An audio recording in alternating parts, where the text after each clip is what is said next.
I love you, Star Marvel. You got to put every custom emoji that the channel members get in the chat right away. So, if you guys don't already know, Star Marvel put some custom emojis in the chat. These are some custom stickers that I had made. So, I made this one specially because of that custom emoji that the channel members get to use.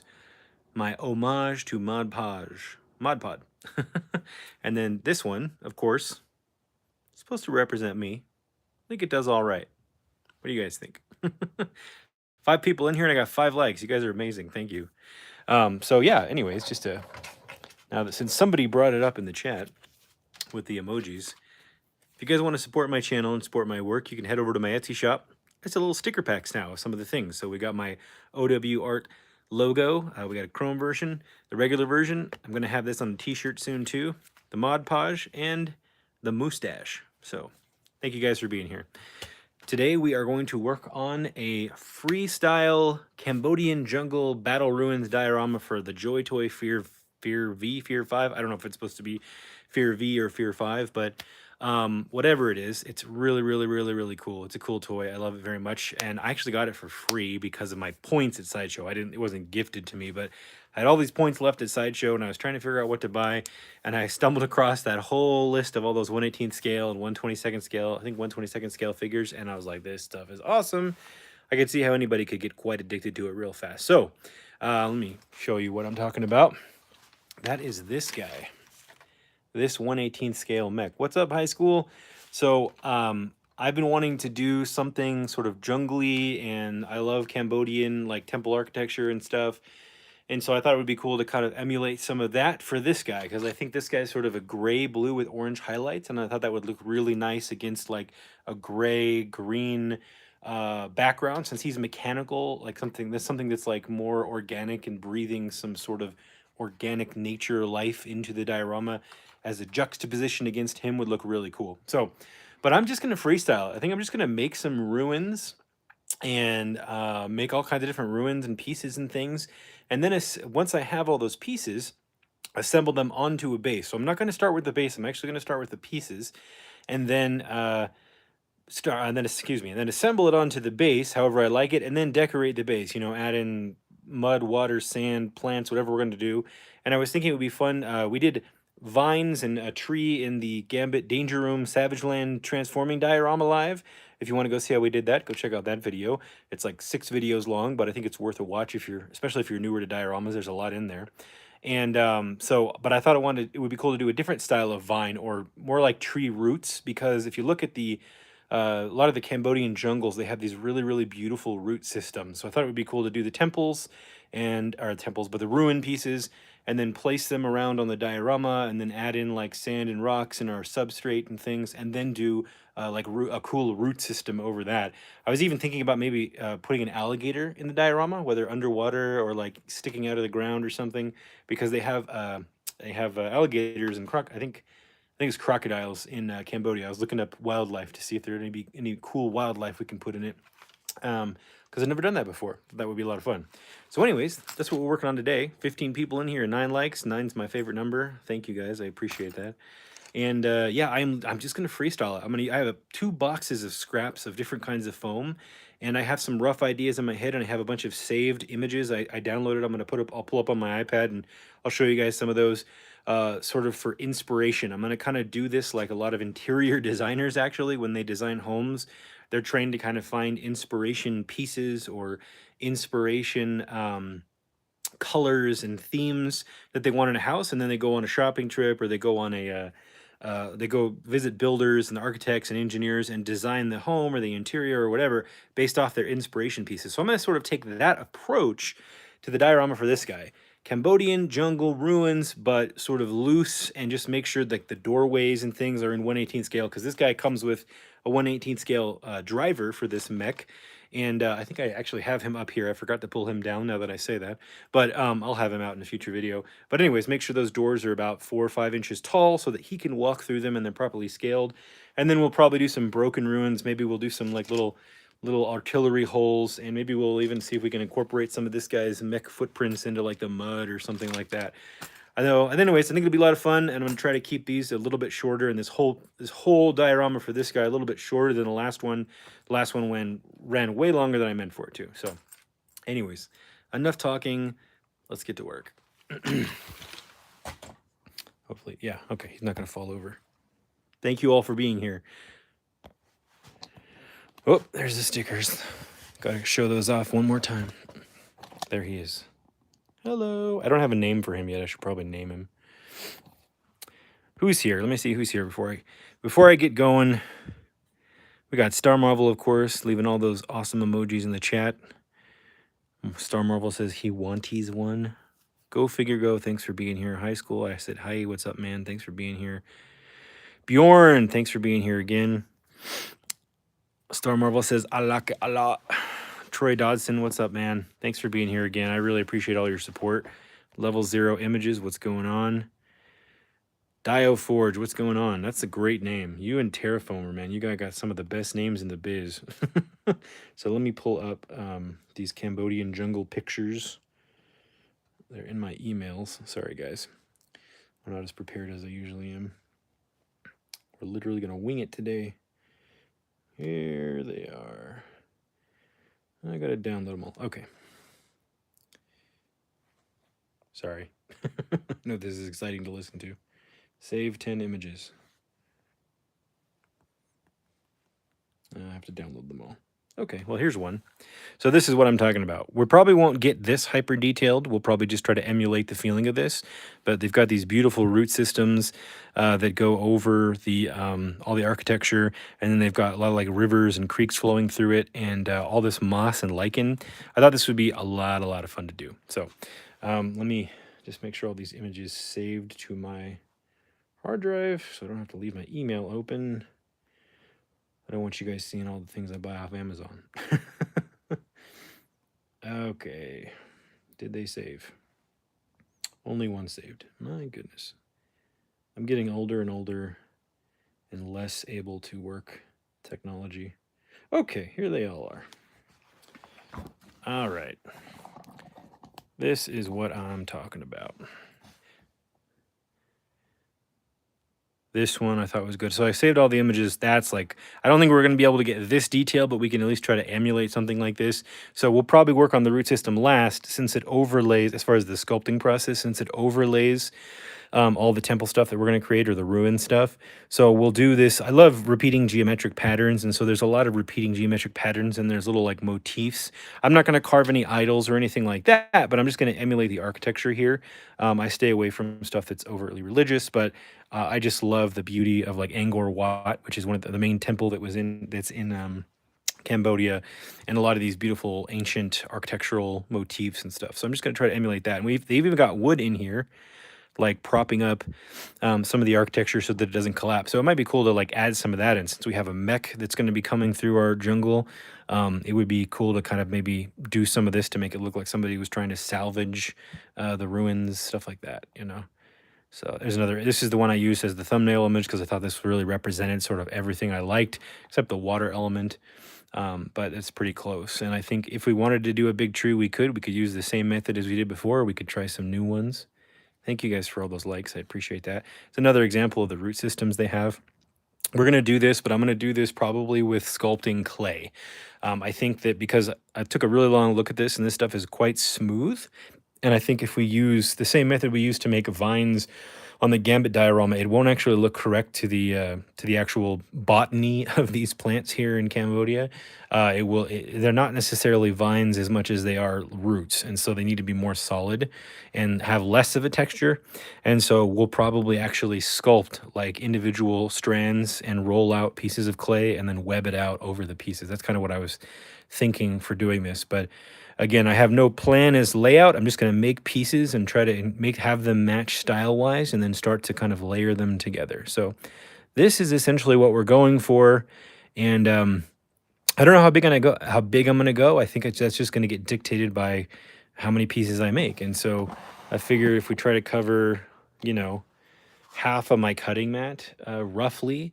That'd probably be about the right size for this mech to like walk through or be standing in and look correct. And it'd be fun to do a non linear base, one that's maybe not rectangular, but something that's got like an oval or a kidney shape to it, or random, and we'll like trim off the base in line with the layout of the rubble and the ruined pieces so that it you know, it has a little bit more of an organic feel to it, not so much like a sliced out of a scene, but like it actually was just broken up out of the ground and moved over here onto our table and shrunk down with some pim particles. So anyways, that's what I'm thinking. And if you guys, of course, please share your opinions and your ideas, anything you'd like to see me try, or questions, please put them in the chat. I will try to get to as many of them as I can as we build. Let me put my inspiration images over here. Put them over here so I can see them. We have our inspiration robot. I love mechs. I hope you guys love mechs. And this JoyToy stuff is cool. It's so tempting to want to buy like 5 more of these. But I don't know if I have room. I may just stick with this guy. Let me grab some scraps. So I've got all kinds of cut-off scraps of foam that I save from other projects so that I can use them as details on other things, right? So these are all cut-offs from previous things that I've worked on, right? These are just examples of the stuff that I'm going to pull from. I have 2 giant bins of this stuff in different sizes, and this is how, like, one of the easy ways I create quick and well, not easy way, but one of the helpful ways I create repetitive patterns and linear things is I use my cutoffs and then I trim them down and reuse them. So I have, like, these are all 1-inch wide cutoffs that are about 1/8 of an inch thick. So I know if I just use a bunch of these pieces and trim them and shape them, they'll have a consistency across all the ruins, right? And then I have these that I cut off from making some parts for a giant vehicle that I'm working on. And I don't think, there isn't really any round motifs on this particular ruin, so I probably won't use these, but it's just a good example of things that I save for later use. You know, these would be good architectural or mechanical details on other pieces.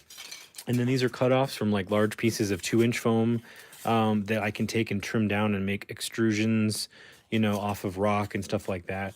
And then I may not even use this. I may use this as a base and not as the main texture. I think I did put a link below, by the way, if you guys want to get some pink XPS insulation from Amazon. I have a link to get to some of that. I think they have 1-inch and 1/2-inch pieces, or you can find this stuff if you have it at your Home Depot. They have the pink stuff at Home Depot and the blue stuff at Lowe's.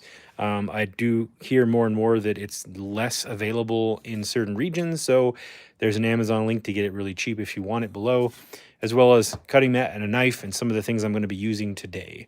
So, what do we got? Did I take any inspiration from Yavin 4? Well, now that you said that, Bjorn, I think I'm going to. Because I know, yeah, Yavin 4, that was filmed in Central America, right? I can't remember the country right now, but that was filmed in Central America, and yeah, there's a lot of similar vibes. So, good call on that, Bjorn. I didn't even think of that. But yeah, I think maybe I'll look up some images of Yavin 4 before we're done. And we might also use... we'll use some floral foam to make some rock and some different faces and things. Might even use it for the ruins. I haven't decided yet. There's a link below to get that. I'm just walking over here to get some more scraps.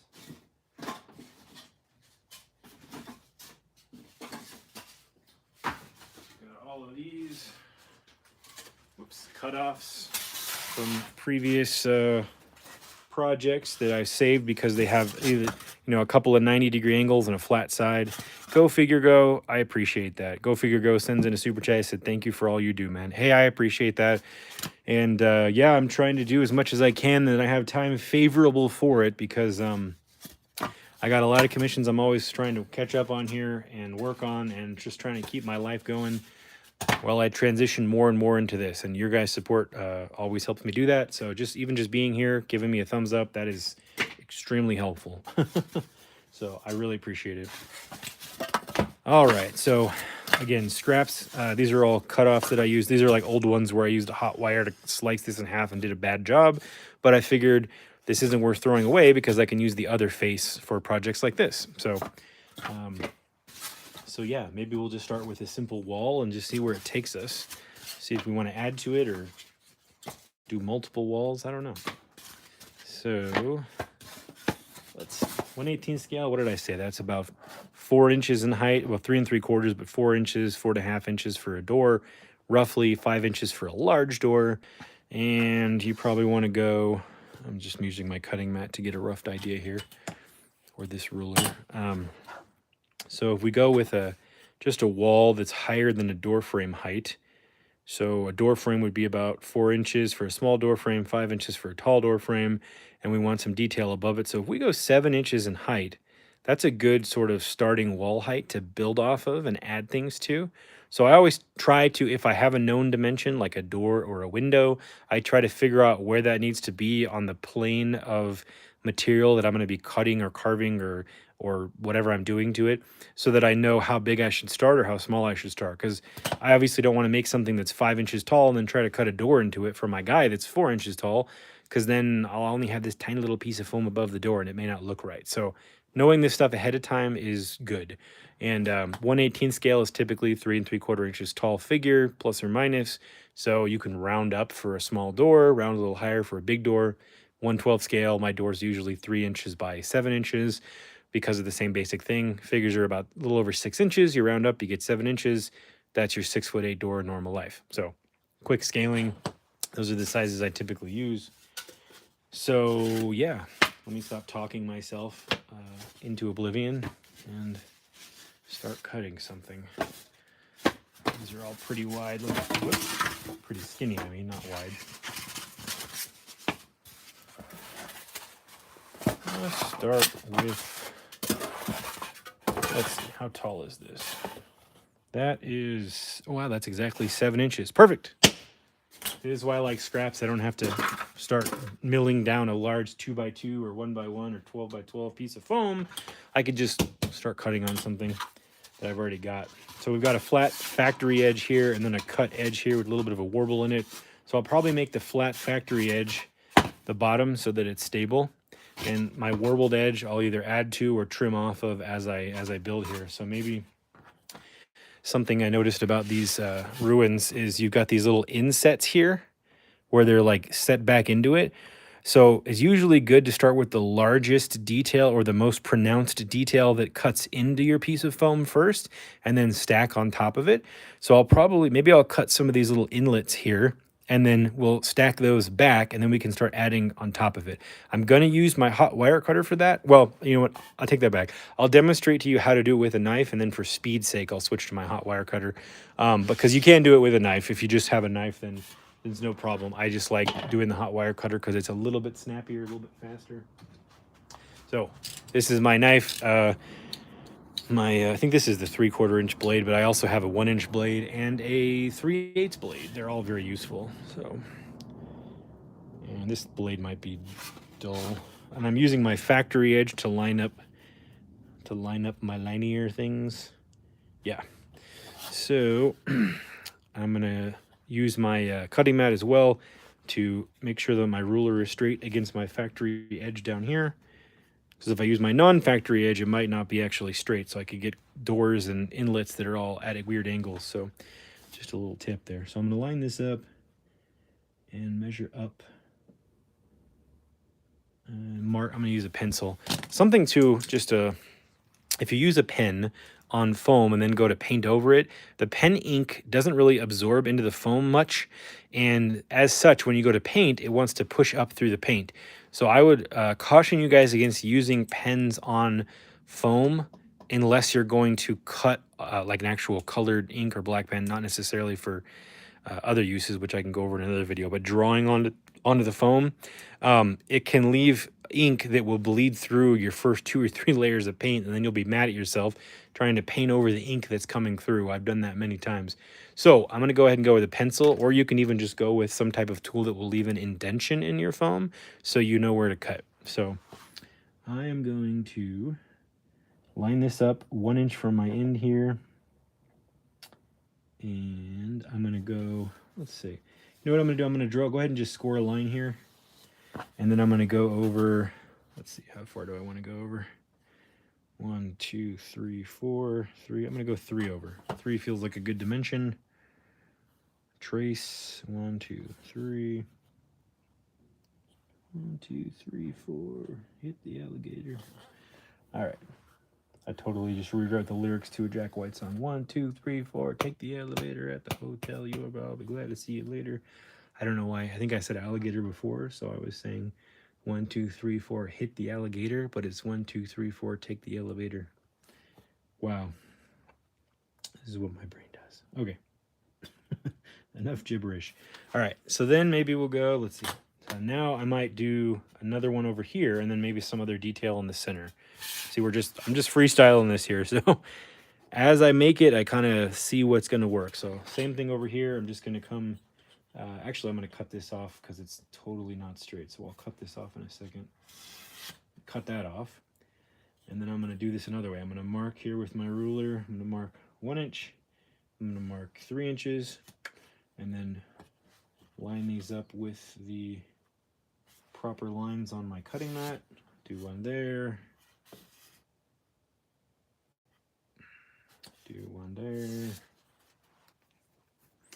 And then maybe we'll do something in the middle that extrudes instead of intrudes. Or no, maybe we'll do a different shape in the middle. Yeah, because these all kind of go in. I'm looking at my image here. They all kind of push in. All right. So let me get my bigger ruler. Well, no, I don't have to do that yet. 1 inch. 1 inch enough? Yeah, we'll go 1 inch again. I'm going to go 1 inch in. This will all make sense once I start to cut and reassemble it. You have to kind of think in 3 dimensions as far as disassembling and reassembling your foam when you do something like I'm going to do. And again, you don't actually have to do this way. You can cut each piece and layer together. I'm just using a stock piece of scrap to my advantage here. So again, there's a lot of ways to do this. You don't have to do it with foam either. You can do it with wood. You can do it with MDF. You can do it with cardboard. You can do it with styrene. You can do it with PVC. Whatever you want. This is just, you know, I keep using this material because it is really the most accessible for most people like yourselves to just dive in and start having fun. So, okay, there is my, I'm just going to use the width of my ruler as a dimension. And I'm going to draw a rectangle in here. Width of my ruler again. Sometimes it's fun to just use things you already have, like the width of your ruler as a dimension rather than trying to measure every little step of the way. It can speed things up, and if you're not trying to build something that's an exact perfect scale replica, you're making it up. Who cares? Just use a, you know, you can even use your blade of your knife to make 2 markings, or the handle of your knife, or your super glue bottle, whatever you want. I've done that. I do that stuff all the time. So it makes things more sort of free and relaxed. Okay, so down here, I want ledges down here in these inlets, and I want them to be lower than this one. So maybe I will just do this one at like 1/4 of an inch. So I'm going to go ahead and mark this 1/4 of an inch, and I'm just going to eyeball it over here. Because who's going to measure this after I'm done with it, huh? Huh? Who? Nobody, that's who.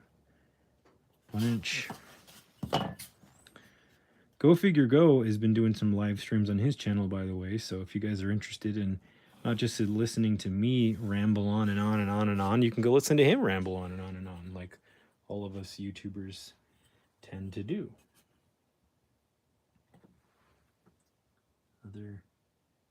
Yeah, maybe I'll let this go all the way up, and then we'll do a ledge up here.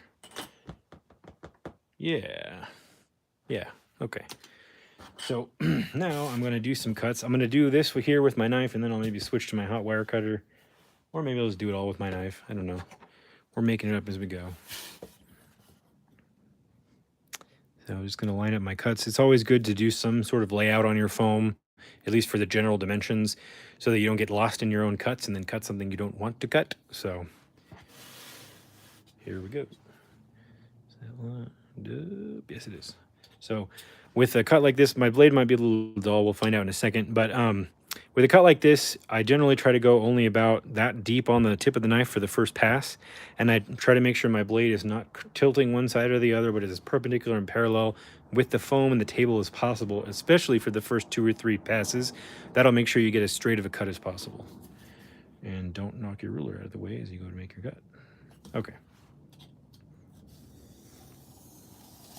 See, that's just a shallow cut. I'm going to pass back through, make another one. Make another one. Make sure I'm just kind of using my eye to make sure this is as straight up and down or perpendicular as I can get it. Realize my blade is too short. Let me grab another blade really quick.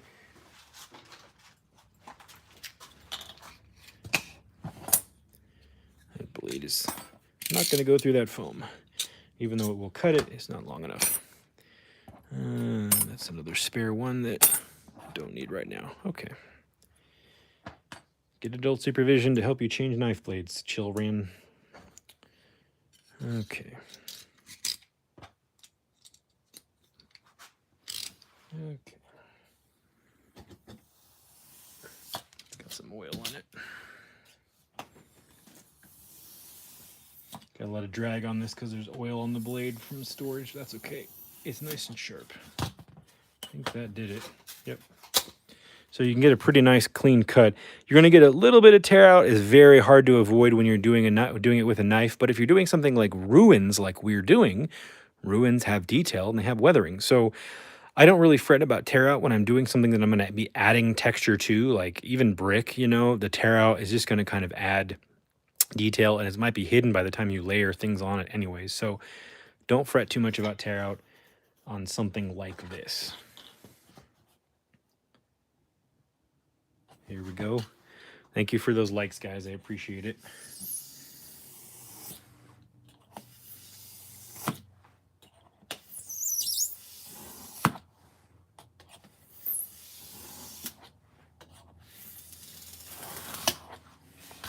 There we go. Another pretty clean cut. There is a little bit of a wobble in it, but because of how I'm going to be layering this, I'm not worried about a wobble.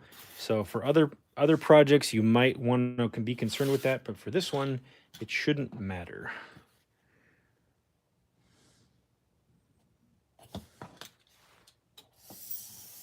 A little bit of foam cutting ASMR for you. I know Random Diorama did one of those ASMR shorts. Just because, you know, I think we all get used to the sound of cutting foam, whether it's on the hot wire cutter or with a knife. It's got a little bit of a soothing sound to it. Not so much the squeak, but that sort of soft shh kind of sounds cool.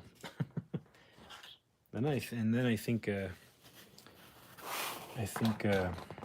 get into a little bit of a mini, not I shouldn't say a trance, but that's the word that came to mind, but a little bit of a flow state, I guess I should say, when cutting foam, because you get sort of this sort of like repetitive, intoxicating, calming feeling from it.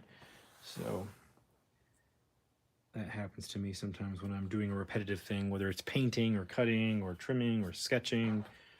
Get into that sort of mental flow state and you just kind of zone out and lose track of time. I have done that so many times. I used to do that all the time when I was sort of bored and down in elementary school and middle school. I would start sketching. I would like stick a comic book cover down and I would try to copy it, or I would just come up with my own idea. And like 6 hours would go by. You know, I'd got home from school, I did my homework, I'm relaxing, 6 hours would go by and my mom would walk in and open the door and she'd see me and just close the door. And I wouldn't even realize it's, you know, 8 at night or whatever. So just get into that flow state and you completely lose track of time. That's happened to me with dioramas many times. I'll get Mrs. Euler's workshop calling me going, dear, did you know that it's 9:30 p.m.? And I'm like, oh, really? I thought it was like 5 or 4:45. So that's when I have to bring home In-N-Out Burger or El Pollo Loco or something to calm her down. Because she's upset that I totally lost track of time. All right. I don't blame her. I have to set alarms all the time for myself. All right, so now I'm going to cut off this small piece right here. Maybe we'll try to do as much of this diorama as we can with a knife, just to show people it's possible. So you see how I'm kind of reassembling everything here? I don't want to accidentally flip a piece around like this. I want them to line up correctly, because I'm going to use these cuts I just do to my, that I'm doing to my linear geometrical advantage. And you'll see what I mean here when we get to that point.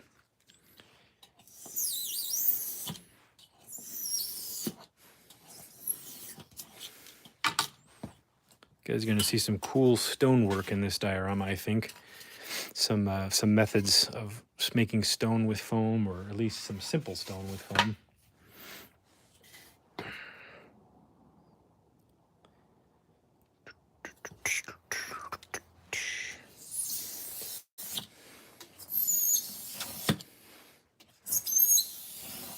God, love that squeak. Sounds like a dying alien bug or something. All right, I'll check on the chat here in just one sec, guys. Hang in there for me. Want to get these cuts out of the way.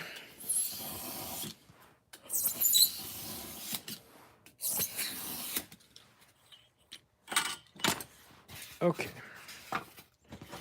So now I have my sort of main blockage or blocked out things I want to do here. Thank you for those likes as always. Star Marvel's giving me the stash. You gave me a triple stash. I appreciate that. And let's see, what do we got? Take the Eli Vader. Yeah, Star Marvel. 1, 2, 3, 4. Take the Eli Vader at the Hotel Yorba. High School Creation says Dio High. Troy Dodson, this just fixed my mental block on my diorama. It's going to be a space station that nature is taking over. Dude, that's awesome. That's cool. I think great minds think alike, because I'm going to be working on a space station later in the year, just as a personal project. Maybe we'll do it live.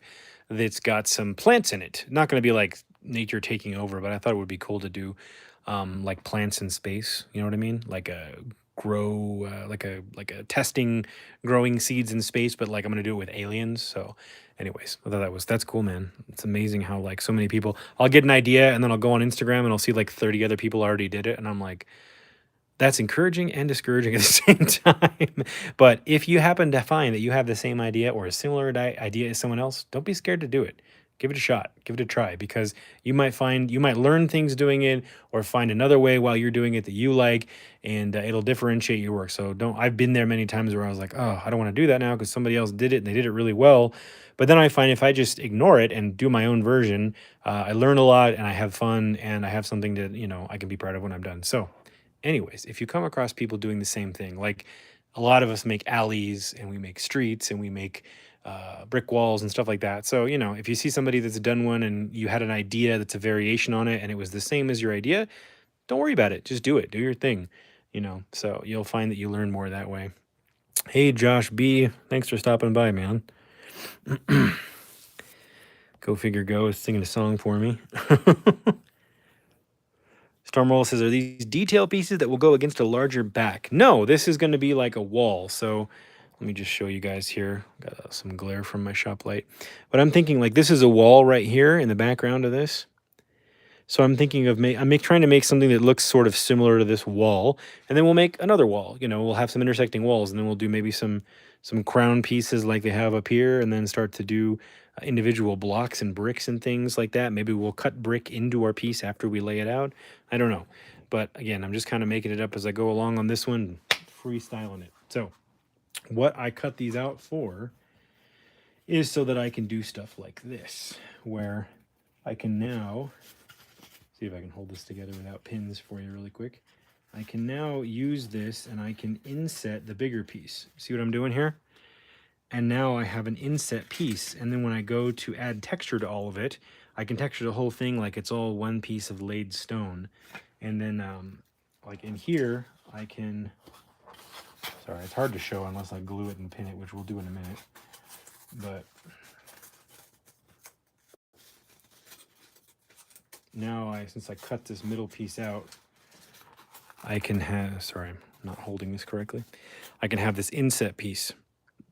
Excuse me, this subtle inset piece into the wall, which is very emulative of what's going on in here with these inset sort of rectangular archways and inset little vignettes and things like that.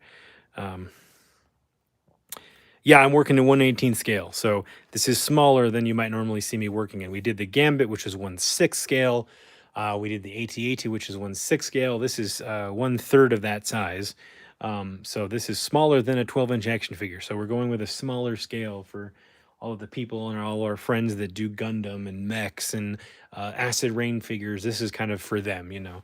Well, not for them, it's for everybody, because you can apply these techniques to any scale or any figure, but it's just kind of keeping them in mind and keeping this scale of figure in mind, that one right there, as we build. So I'm going to go ahead and glue and pin this where I want it, and then we'll start adding additional details using my other scraps and start trying to emulate some of the vibes of this ruins in this image here. So where's my glue? There it is. So this is EPS glue. This is that clear, highly viscous EPS glue. I have a link below to get some of that if you want to off Amazon. You in stores locally. We don't have a lot of small hobby shops. If you have small hobby shops near you, you might be able to find it there. Just ask for EPS glue, and if they speak sign language, it's EPS glue. And they'll probably point you in the right direction, but it's this clear foam glue, and it is amazing. It's my favorite glue for pink foam. So it is the easiest to use. It tacks up really quick and holds things in place, doesn't slide around. And I know that sometimes when you're using like white glue and PVA glue, that works on foam, but it also can, like, if it's laid too thin or it's laid in a certain way, it can just like crack off. I've had that happen before, and wood glue can do the same thing, but EPS glue, it is pretty darn sturdy. So now we have to decide how far we want this out, in or out from the piece. I feel like 1/4 of an inch, maybe a little over 1/4 of an inch is probably going to be good. And I am going to get my needles wherever I put them. Hello, needles, where'd you go? Oh, right here. Sewing needle pins. These are extremely helpful with foam because you can use these to hold things together while they glue, or even before they glue, to just see what things will look like so you don't have to commit to the glue. And it puts little tiny holes that usually get filled in with paint when you go over them. So this is something I kind of figured out years ago, that I was trying to come up with ways of holding things together without them just falling apart on me, so I could visualize things in interesting ways. And these were what I came up with, just kind of walking around the store. So now we're going to do this piece. We're going to put some glue on the bottom here. I already put glue on the side of that column. And you don't need a ton of this either, unless the piece that you're gluing to the other piece is like a load-bearing piece for your diorama, or is going to have a lot more built onto it later. You really don't need a ton of this glue. A little bit of this glue goes a long way.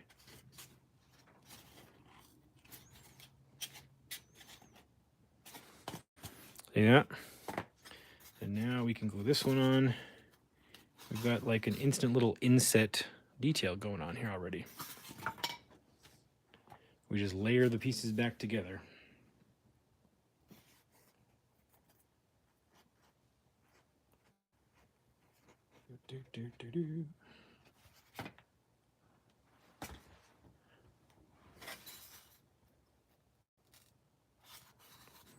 Just making sure everything visually lines up as I pin the pieces together. Put it down here. Yep.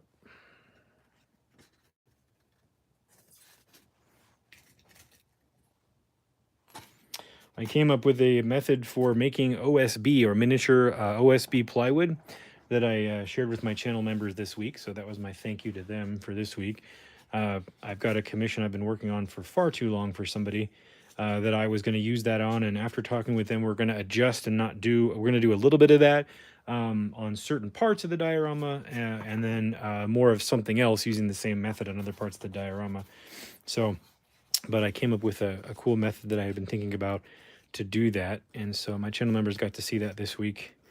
And I'm sure down the road, later this year, I will make a video on that in detail. I don't have as much time as I would like to be able to produce produced videos, but I did film one a couple of days ago when I was working on part of that commission for miniature windows. How to do miniature windows by hand, or one way. There's a lot of ways. There's thousands and thousands of ways to do miniature windows.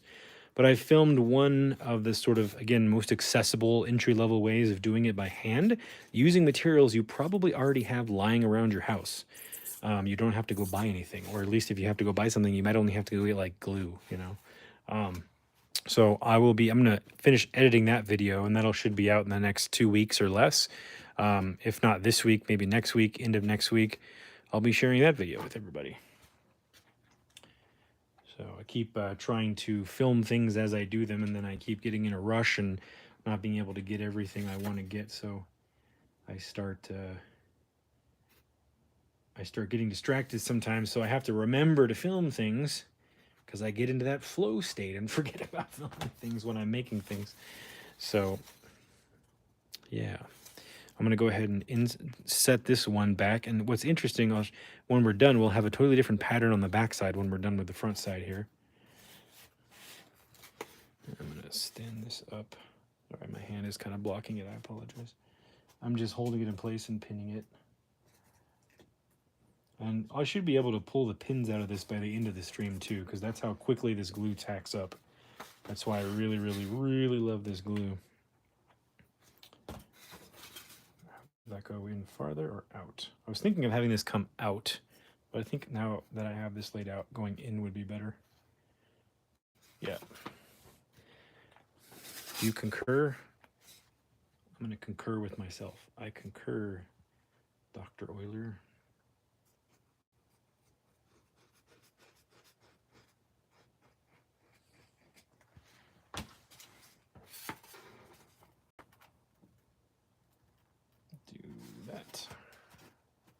So, and you see, since we're relayering these back together the way I cut them, my wobbly cuts, as you can see here, I have an cut that's at an angle.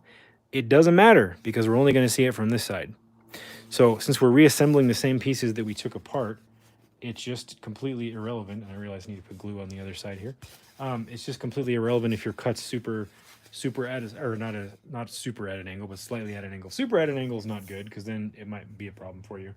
But at a slight angle, because we're just reassembling them and just sliding them a little bit, it basically doesn't make a difference if your cuts are a little off. So you don't have to freak out if your cuts are not perfectly perpendicular, as long as the beginning of the cut is, and then it's parallel to your other cuts. Cut. All right.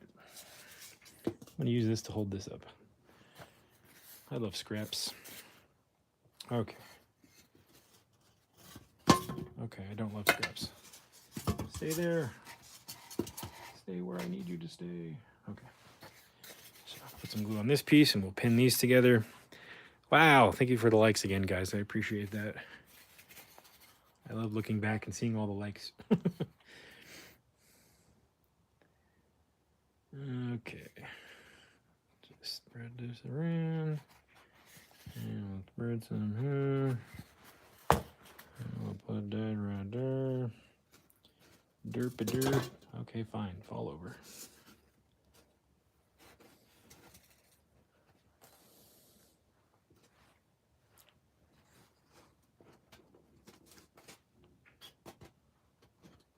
Nope, I'm going to put a pin in it this way so I can set it up straight. Alrighty. Get some glue bleed over here. Just get in there with your fingernail and mush it out of the way.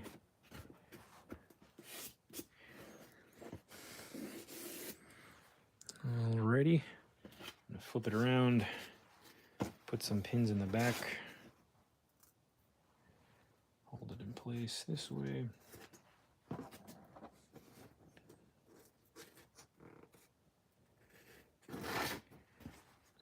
There we go. See how we're getting all this detail now? We just cut it out of a simple piece of scrap. Okay. Thing here. Just kind of randomly making up the glue lines as I go. And then we're going to go forward again with this. Oops. I need the glue on the back side, not on the front side. There we go.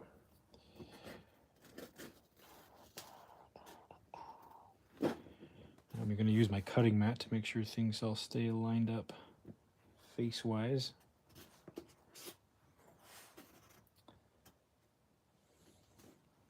Another cool thing about using foam and doing ruins is you can basically build your piece how you want it, and then you can break it back apart once all the glue's dry, or cut it back apart and do your busted up ruins. So we'll probably do some of that as we progress here. Let me go ahead and glue this piece on now on the bottom.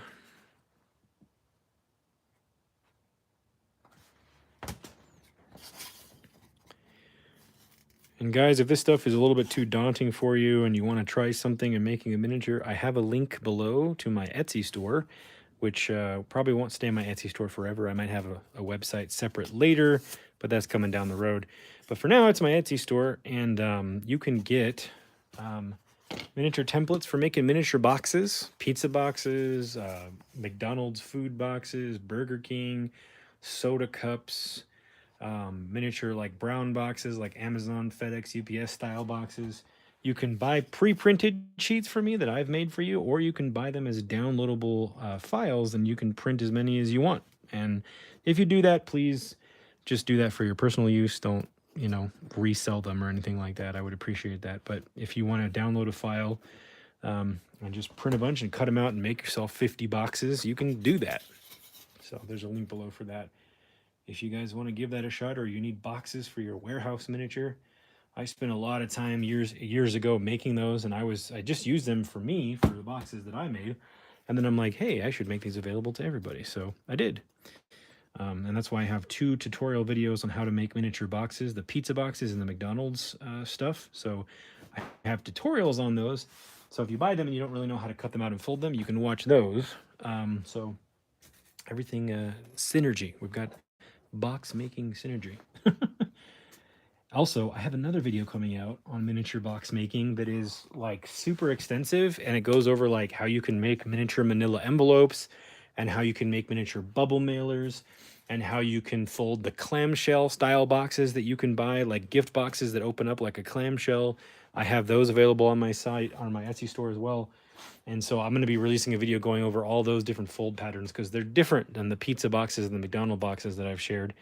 And I have little tips and tricks in that. And so that's like a 45-minute long video on how to do each different box style. And I'll put time codes in that video so that you can skip to the one that you bought if you bought one, or you can see how to fold them if you want to try to draw your own template, which you can do. It's just very time consuming. That's why I just made a Photoshop file for myself. But you can draw your own templates and cut them out if you want to do it that way too. Or if you're good at graphics programs, you can make them yourself too. There's a lot of ways to approach it, but I figured it'd probably save people time if I just made them available. So that's something that you can do if you're not aware. I probably ship, I don't know, 4 or 5 sheets, 6, 7, 8 sheets a week out, depending on the week, to people all over the country, and on sometimes in Canada who get those from me. And I usually include extras. So if you buy 2 or 3 sheets from me, I usually throw in some extras just as a thank you. So anyways, I know a lot of people aren't aware of that, but now you are. Aha, I have you here. I forced you to listen to it. Okay, so here is some basic ruin walls, or, you know, design walls here that we did. We just took that solid piece and we did slice, slice, slice, slice, slice, slice, slice, slice, slice, and we reassembled it by moving things back and forth, creating those extrusionary pieces and those intrusionary pieces, so that we have something to build on top of and add more detail to. And so I was just doing that to kind of emulate, like I was showing. Let me zoom out here. These little inlets here. And so some of these are a lot deeper, but I just wanted to kind of get the vibe going, get a feel for it, and maybe some of the other ones we'll do deeper. But now we can start adding additional detail to this. And so since the flatter side is actually this way, so now actually we could detail both sides. This has some heat damage from probably a tool that I laid next to it, but we can lay other pieces over it and add detail to both sides if we want to, right? It doesn't have to just be one side, since we now have extrusionary details on this side. So while this starts to set up a little bit, I'm just going to set this over here and maybe work on another wall, so that we can, work on, we don't have to wait for that to dry. So, and then by the time we do the other one, that one, maybe we can start adding more detail to that one. Let me find another 7-inch tall piece of foam here. or if I want it's close. Maybe we'll do this one with the hot wire cutter.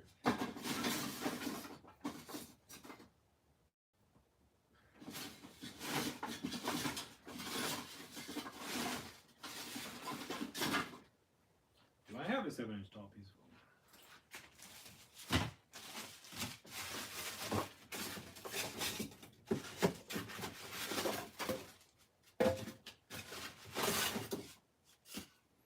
I got smaller pieces. Let's see, maybe we can just cut some 7-inch lengths and then start to trim those down. So I might pull out my hot wire cutter for this one. For this one to be a little speedier and show you how that's done with a cutter. There's just a basic one too. A lot of people get the super fancy ones right away, which are super nice, but I've honestly just been using this one for years and it works just fine for me. The only drawback is I have to measure where I set the fence. That's what this is called. You basically use a hot wire cutter a lot like you would use a bandsaw or a scroll saw if you're familiar with that. So you just have to set your fence from the blade, and then you can kind of get consistent cuts. So yeah, I just need to cut these straight. So I'm just going to set this straight and do some trimming on some other pieces to get straight edges. 3 5/8, and then 3 5/8.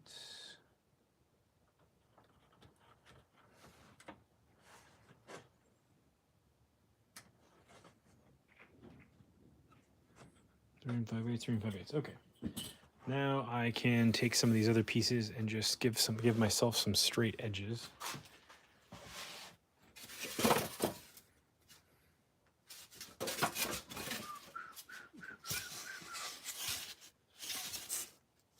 Like this one, it's got a little bit of a wobbly edge. So if I go here and I just mill it down using my cutter, I can have a mostly straight edge.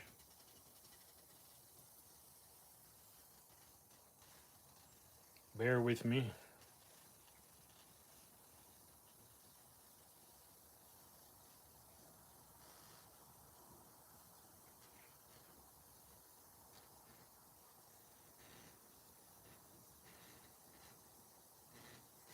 You get to hear my finger fart as it slides across the foam.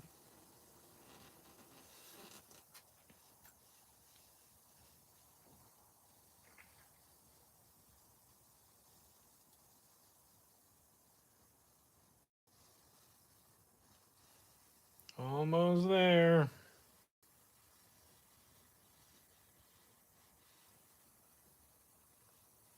Almost there.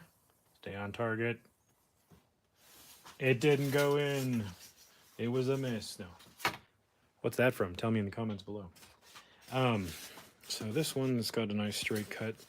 And now that's my cut edge here from my foam. So I've got pieces that I know have 2 straight parallel edges here.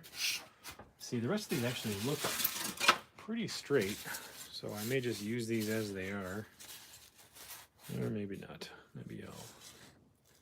No, that's fine. Okay. Those look good the way they are. So let's make up another piece here. Maybe we'll do like a hallway. Maybe we can do like a archway, but like a rectangular archway. Like, yeah, maybe some kind of rectangular piece that we can build the walls around. Yeah, let's do that.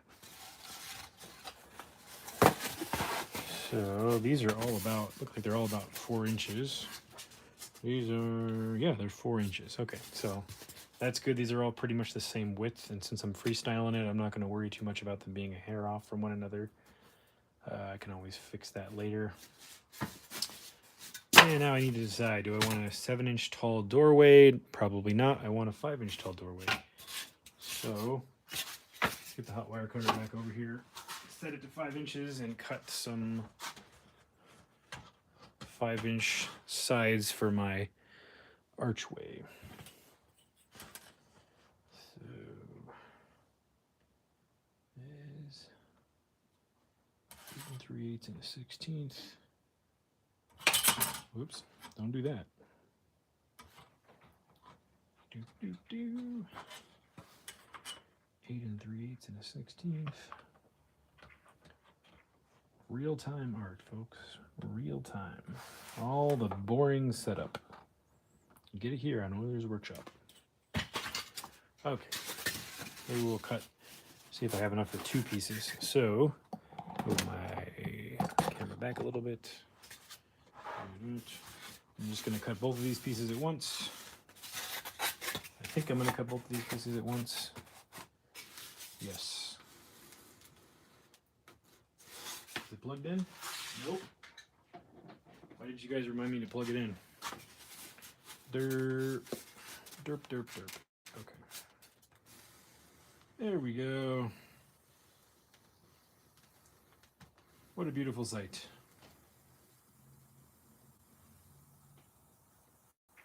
I don't know why that does not look straight to me. Why does that not look straight to me? It isn't straight. What happened? What did I do? Did I not line it up right?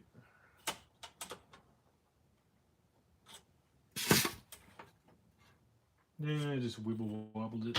That's okay. I can shave that down.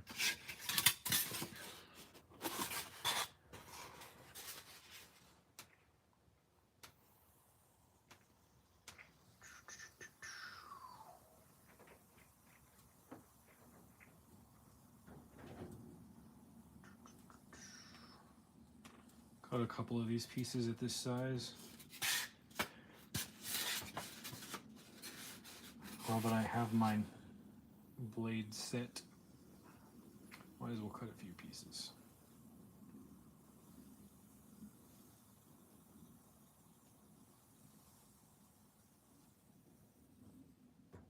Okay.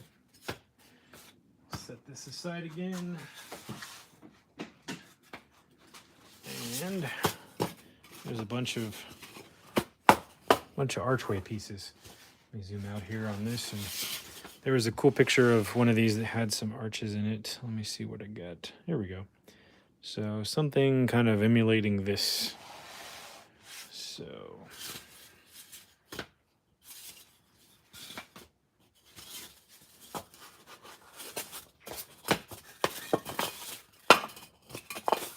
these, and then we need to figure out a width.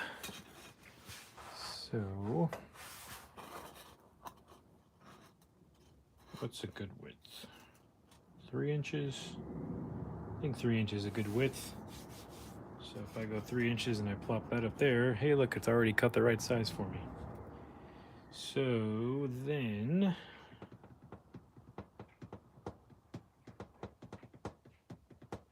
yeah, I think that'll work. I'm envisioning how to add more pieces to this, or if I should trim this down like I did the other one. I think I'm going to go ahead and just assemble this very simple shape and then layer pieces are outside and on top of this one. I think that might be the way to go. Yeah.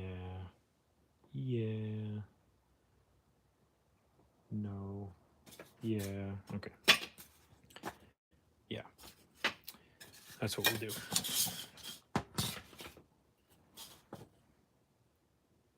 This is the one that wibble wobbled, so I'm just going to shave it down really quick. Give it a little barber trim. There we go. Okay. So now I'm going to go ahead and glue these together really quick. Actually, you know what? I might bust out the hot glue for this. Just so because this doesn't have 4 sides and it's going to want to wobble. So just to tack it in place a little bit stronger while I wait.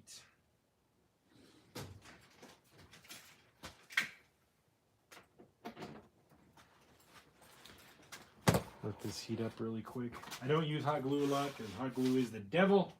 You heard it here, folks. Hot glue is the devil. But it is handy for sort of tacking things together while other glue dries. And I basically, if I put that glue and I use the pins, this might wobble more than I want it to. So I'm going to use this to get this to kind of just stay in place for a few minutes while I start adding additional pieces to this. Uncommon Flex, what's going on? I didn't see you come in here. How's it going? Let me get this a little less not straight. There we go. Okay.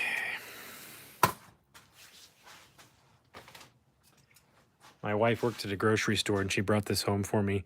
I would normally not buy this, but it's sparkling water.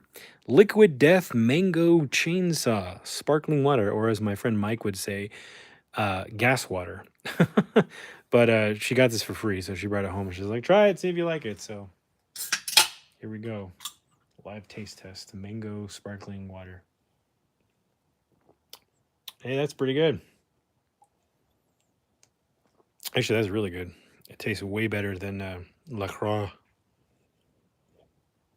I know the joke about LaCroix is like, it tastes like somebody drove a truck near a field of strawberries for their strawberry essence. Doesn't really taste like the thing they say it tastes like, but this tastes like mangoes. That's pretty good. Thanks for all the likes, guys. Murder your thirst. I guess so. It's funny, like talking about murdering your thirst. Killing things that are not actually animate objects. All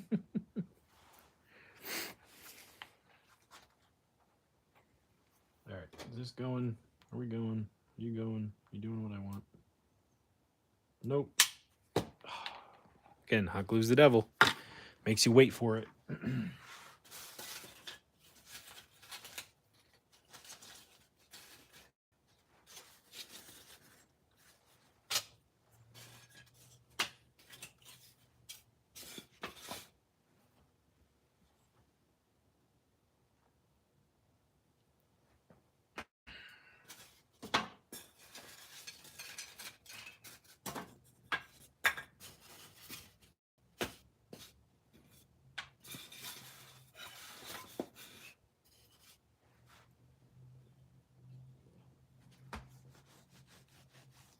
Almost there. There we go. Okay. Sorry for the wait, everyone. Exciting, I know. So I'm just going to put some glue down here in the center on each side of this. And then probably just tack the corners down. And I'm still going to use some pins, but just to keep it all in place.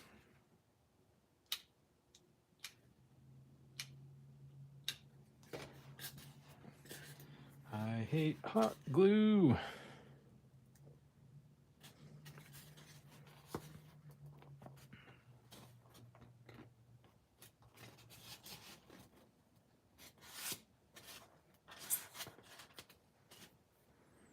Okay. That pretty good. Okay. Actually, is this gonna... Okay, maybe I don't need pins. Maybe it's gonna cooperate. All right. Now I want to do like another block, maybe some columns and another block, or a big block and some columns. I'm trying to emulate this image I've got here in the background. So get a piece like this. Go forward. Yeah. So what was this dimension again? 4 inches? 5 inches? This was 5 inches. So now I'm going to go ahead and do one that is 7 inches. Just going to go back to the old blade for this one cut here.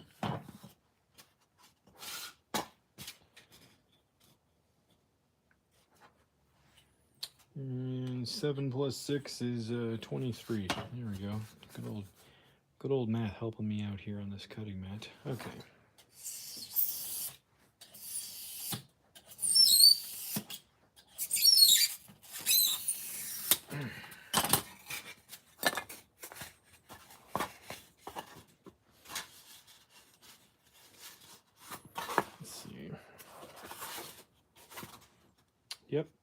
Yep, think that'll work. Thanks, Bjorn. Oh, Ryan, I appreciate that. Thank you. Okay.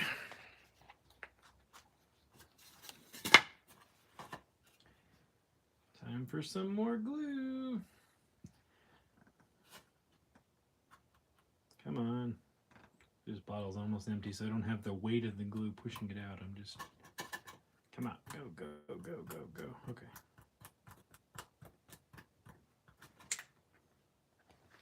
Get a little bit of hot glue just to tack this one down. I hate you, hot glue. And we'll just do this. Use my cutting mat to line it up.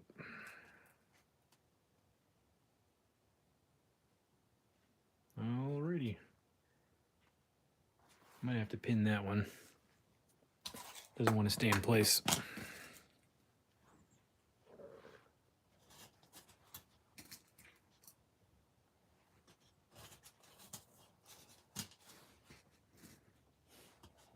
I should do it from back here, huh? No, up here. Because the next pieces I'm going to add are going to be on the sides, and I want to glue my pins in place. Okay, there we go. So a little doorway going on here. All right, and we can do some columns on the side. And so I did those 1 inch wide, so I just need some pieces that are, what is this dimension again?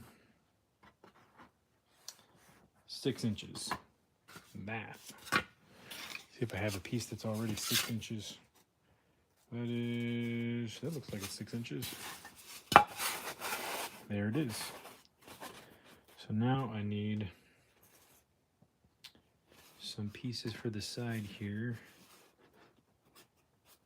And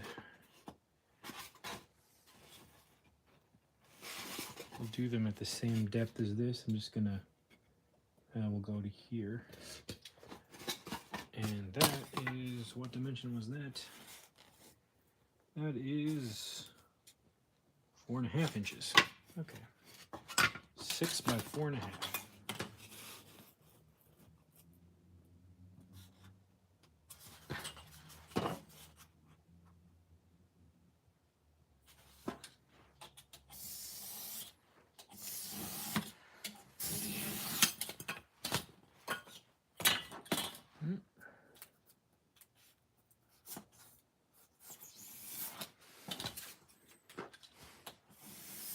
Freehand.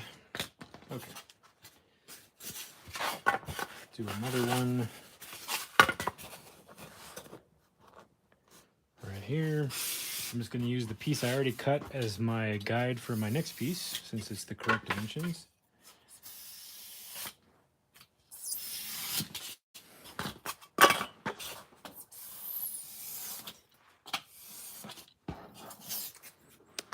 Okay. Good. Let's make sure these fit under here correctly before I cut any more. How's that? Yep. Bueno. Bueno. And then I'm going to trim these to create some more details. So let me get the hot wire cutter back out.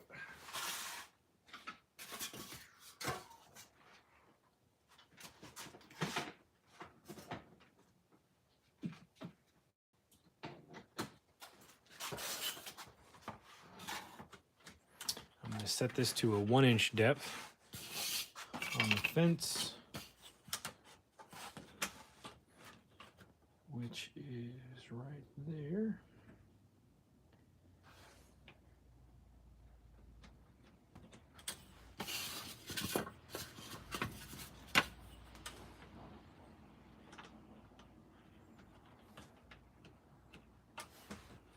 Okay. Now I'm going to cut these at the same time. I'm just going to create something I can do another extrusion piece with here.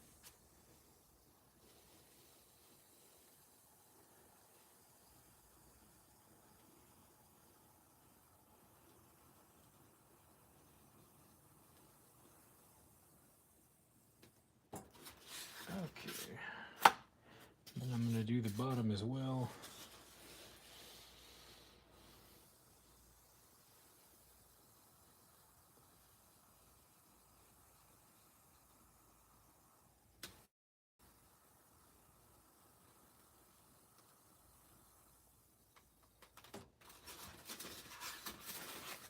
Okay.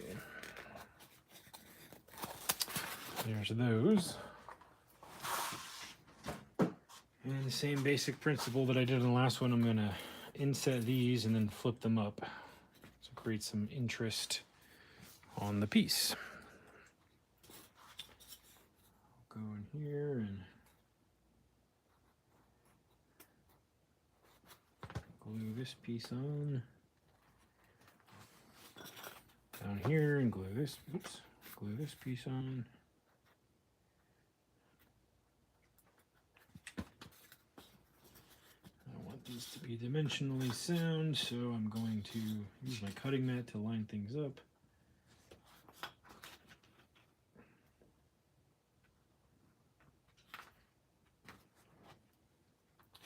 There's one. And then we'll do the next one.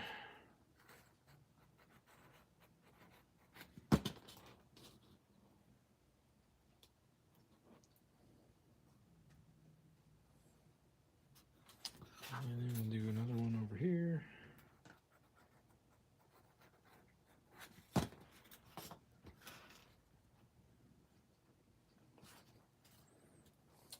Boom.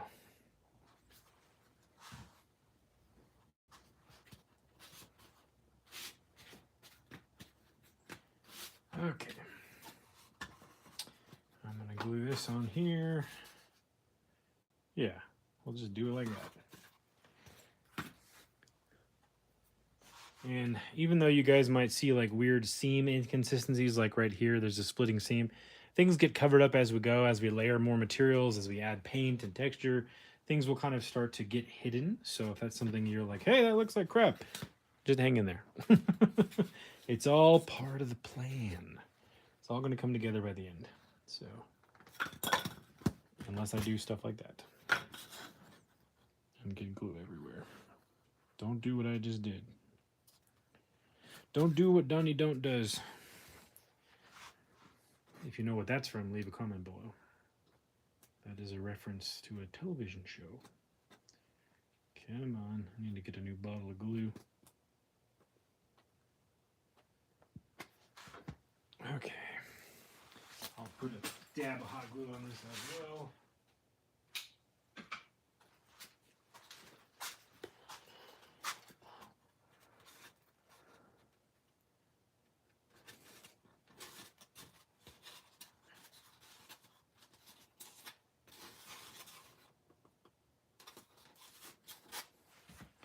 And I'm not worried again about everything being perfectly linear, as these are at least, well, you don't want them too off, but since this is supposed to be sort of ruins, things will like shift in an earthquake, so I'm not really worried about everything being flawlessly lined up.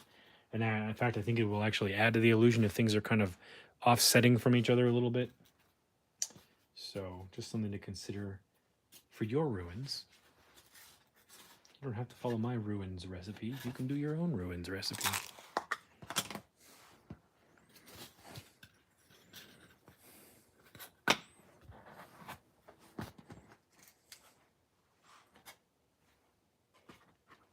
Okay. Just going to do a couple of pins to hold things in place. It's always fun pulling these all out at the end and finding all the pins and trying to remember where you put them before you paint. Okay. I'm just going to go crazy here and I'm going to take the cap off because I don't like the little amount of glue that's coming out now because this bottle's getting empty. Okay. Come on. Exciting times. There we go. Use it like a glue stick. And I'll plop some hot glue on this one really quick. To help tack it in place. And here we go.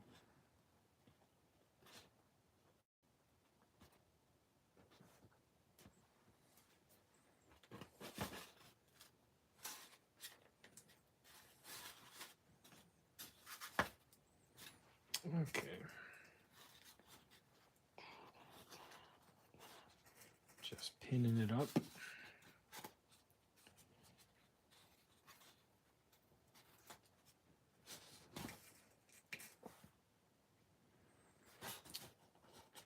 Again, I'm not worried about how level this is or isn't, because this is going to get set into a base and maybe tilted and like broken. So some of the sort of wobbliness of it will actually play to the advantage of detail later.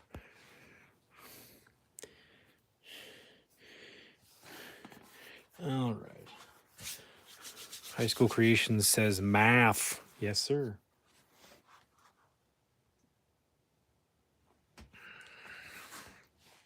High School Creations, thank you for being a channel member, by the way. I appreciate that. That's very kind of you, sir.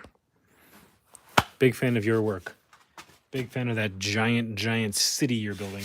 High School Creations is basically like he doesn't have any PIM particles, so he decided to like take his city block and just rebuild it piece by piece. It's pretty incredible what he's doing over there. So go check out High School Creation stuff, because he's miniaturizing like basically an entire what is it, borough of Brooklyn or sort of New York. It's pretty cool. So it's kind of like a dream dio for most of us. So I've done some large pieces, but nothing that big. So that's just going to be amazing to see when that's done. So go check out High School Creations. Okay, so there's a detail. Let me see how dry this wall is. There's a detail. Boom. We're getting somewhere. So now we see here we've got like stacked up blocks on top of things. We've got railings, and so where we can make like another wall with an L shape, or we can break this one in half, or we can put this one, you know, behind this one. There's like, this is what I'm saying, what I kind of said at the beginning. I'm going to make like pieces, and then I'll cut and break them apart and reassemble them in different ways, you know. So maybe it'd be fun to make like some detailed pieces here and stack up some blocks on top of this, something like that. And then we can go in and add like way more individual tiny details. This is just the blocking out of the structure, and then we can go back and add in the sort of iconography looking things and stuff like that. So Stanley Cubic, I saw you deleted your message. Thank you, sir. All right. That's still drying, so maybe we'll do some side detail here, some more 7-inch tall detail. And do I have anything that's already 7? I don't think I do. I said that before, didn't I? No, I'm just repeating myself. Maybe this one. Hey, I can trim this one down. And we can do like some side pieces to this structure here. All right, let me do that. Let me trim this down to 7 inches. And we'll do that. 7 plus 17 is 24 inches. 24 mark on my cutting mat.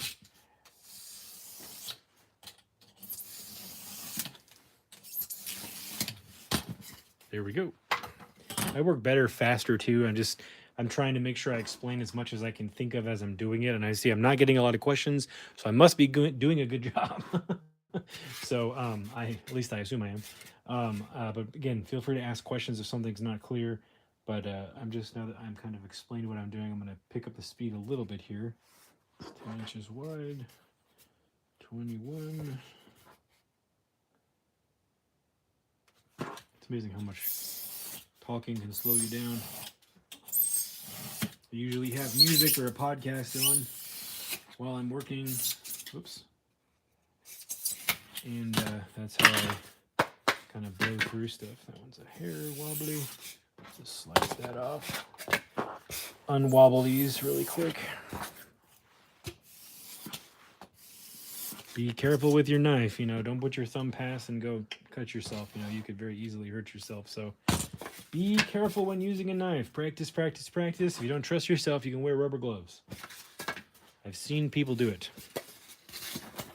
All right, here is these side pieces. Maybe we'll add some detail to these before we put them in place.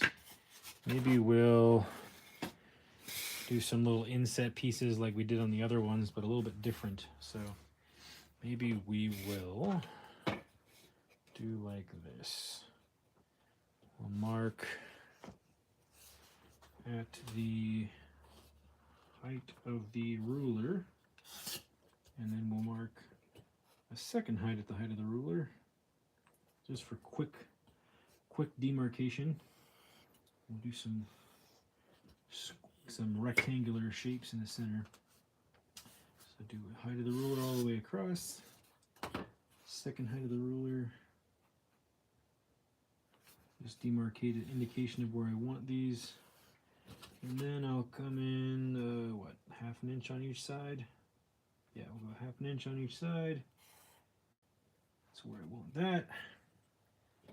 Half an inch over here.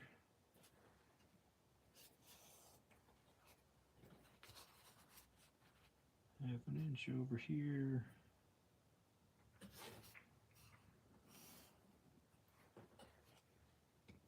Half an inch over here.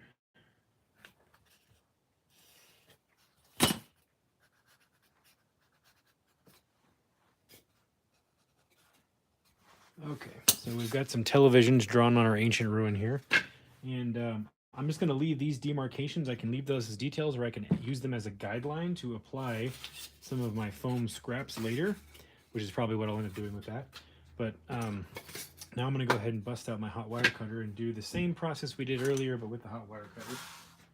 And I'm going to freestyle. This is a freehand diorama, so try to do this as loose and fast as possible.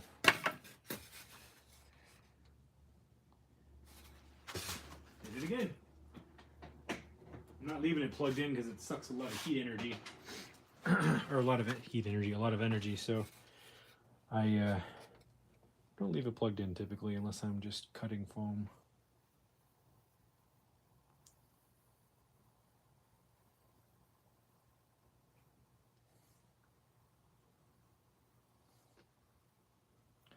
Cut across there. Boop. Cut across here.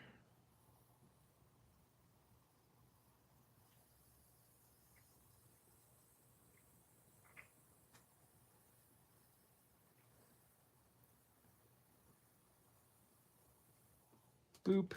And if you don't make the noise, it won't cut correctly. You got to do the boop at the end.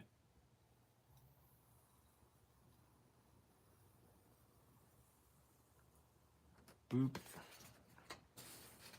There's no boop discrimination here either. You can do whatever kind of boop you want. You can be a bop if you even, or a beep.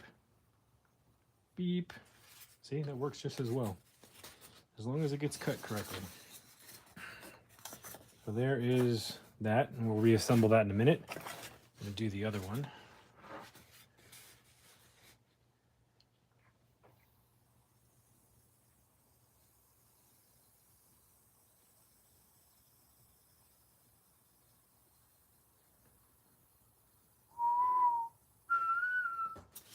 Try to do an R2-D2 noise there. Came out okay, I think. What do you think?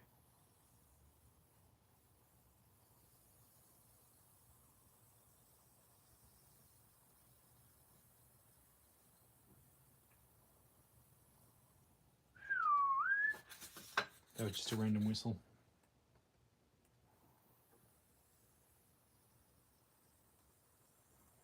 Boop. We'll go back to the boops.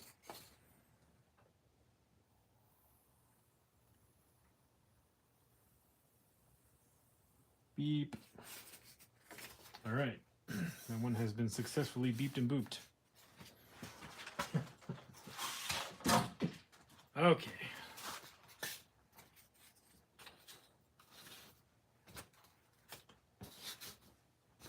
Let's do the same thing we did before on this.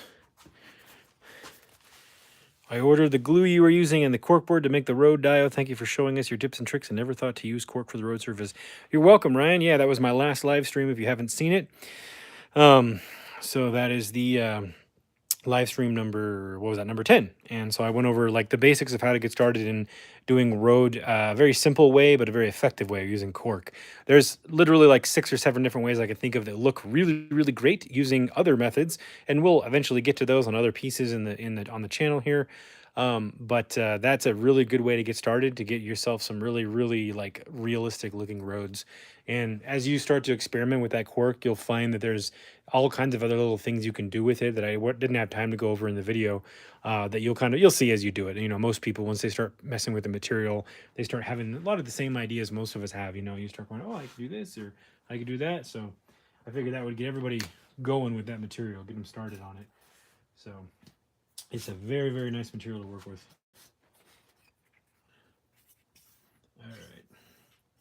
let's assemble our Cambodian stone televisions.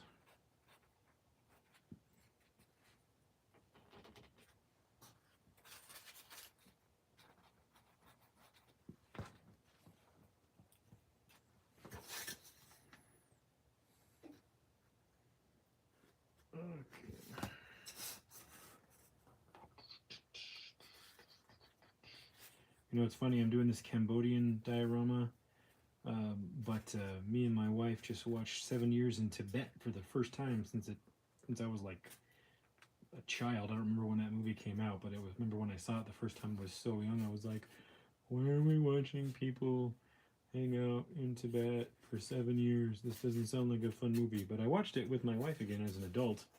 It's a really good movie. Thinking about different cultures and the styles of architecture.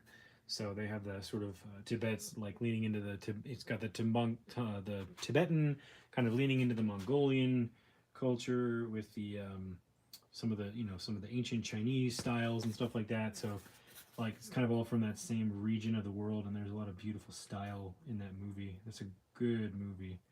If you've never seen 7 Years in Tibet, it is a slow burn. It's not like, you know, it's not like watching a in-game or Infinity War, but it is a really, really good movie, and it's full of all kinds of good lessons and interesting things. So, and beautiful things to look at, like architecture and mountains.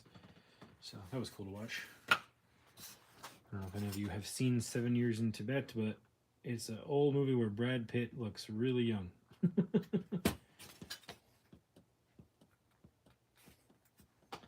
So for the ladies, if you like looking at Brad Pitt, that's a good movie to watch. And I do know I'm thankful that I have so many ladies that watch the channel. I appreciate you for being here. YouTube was showing me, I was looking at well, it wasn't showing me. I was looking at some of my statistics, and I was like, wow.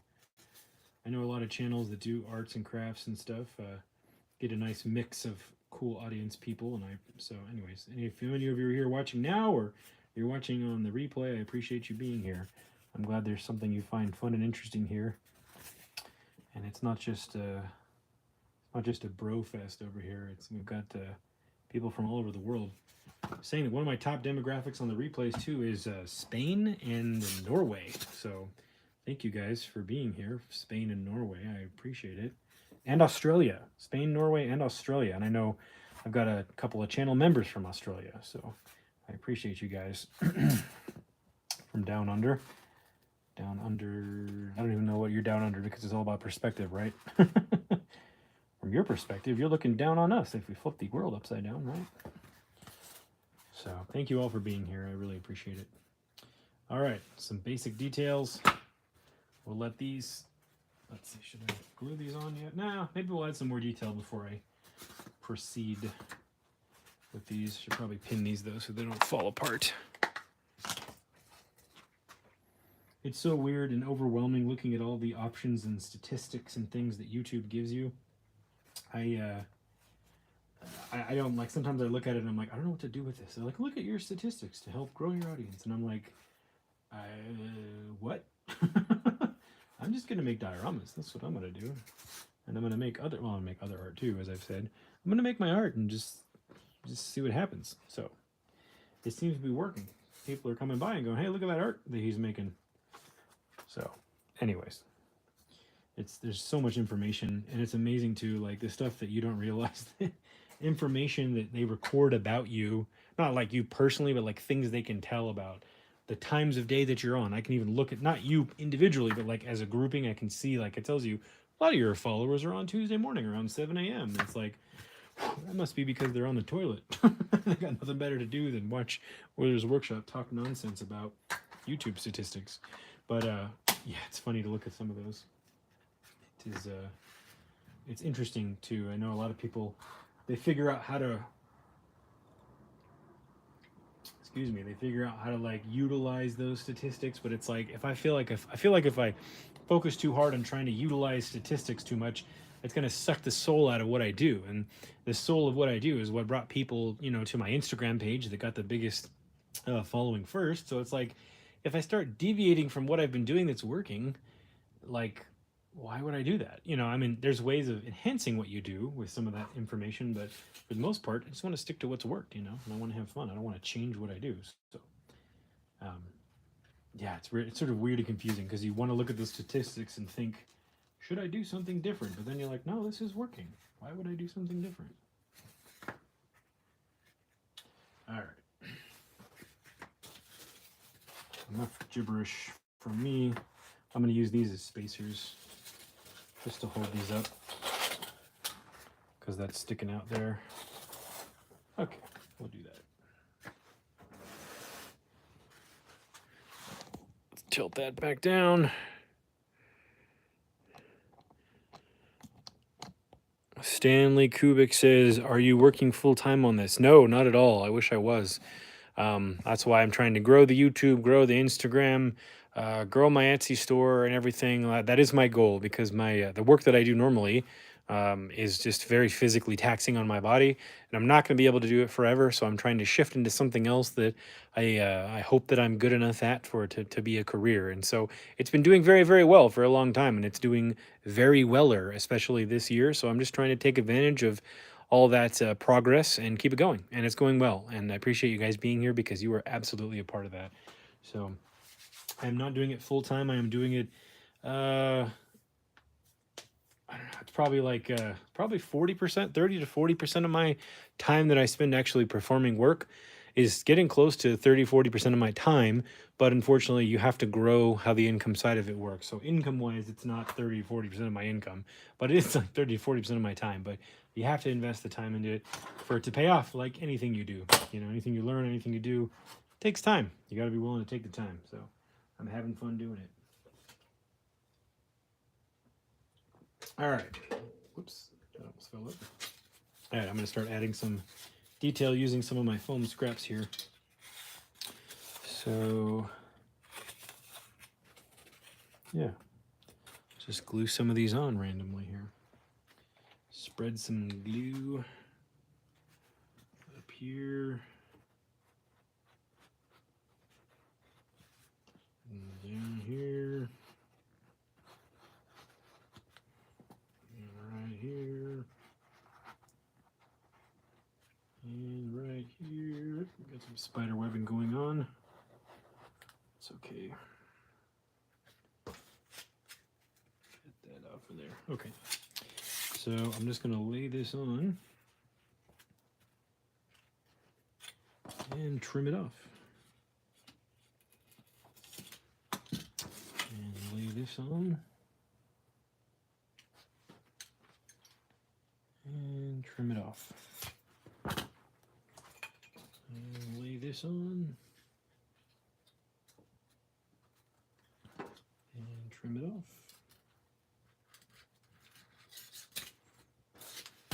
And lay this on.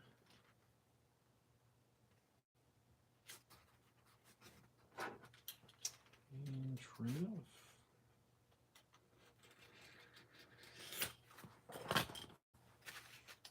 There we go.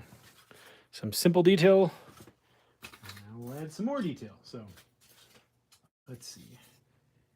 Add another piece sticking out. So I'm going to cut this into 4 pieces, about 1/4 inch. Yeah, I think that'll work.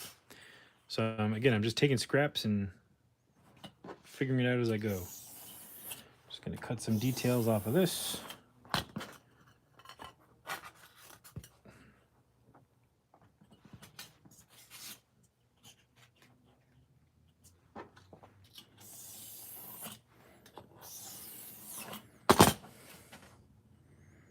Split this one in half. Bisect it. All right. Okay, and we can start adding details like this. Yep.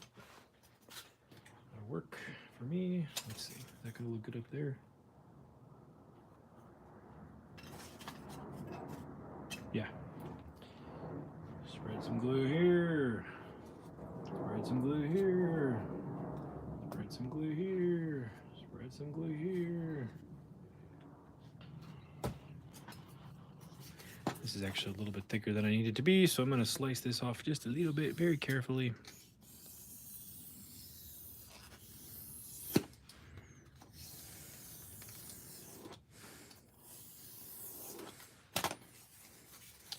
Alrighty.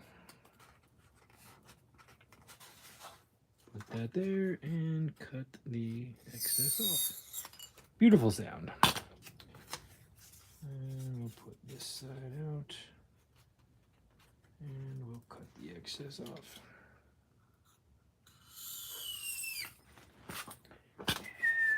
Beautiful sound.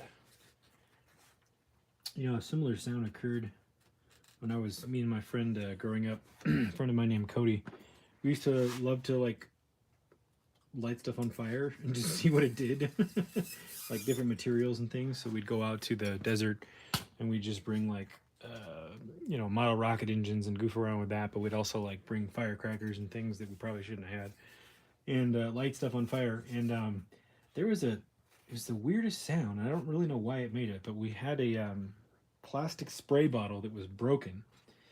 And we decided to see, like, let's just see if we can melt the spray bottle. So we lit the corner of the bottle on fire, and little drops of plastic would melt and fall off, and they would make a sound that sounded like a miniature bomb falling. It would go kind of like that sound of my knife cutting this, but a little bit squeakier.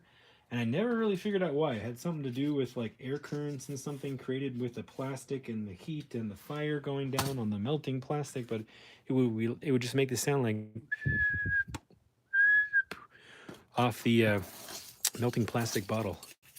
I don't know why, but it did it. It was really weird. Really weird. Just throwing those cutoffs in the trash. They're probably a little too small for me. Okay. Now, how tall is that? That's pretty good. So I'm going to make some vertical details. Use my knife to mark this piece. And just cut this off straight here.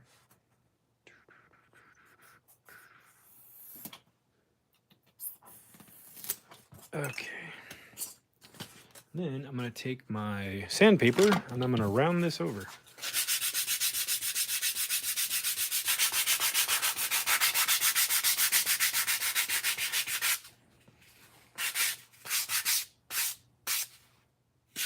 Like that. You see that? And I'm going to slice a piece off. Like cake.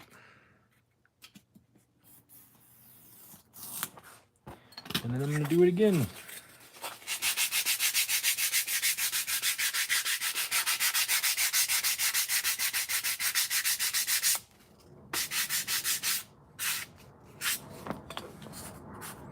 And then I'm going to slice another piece of foam cake off.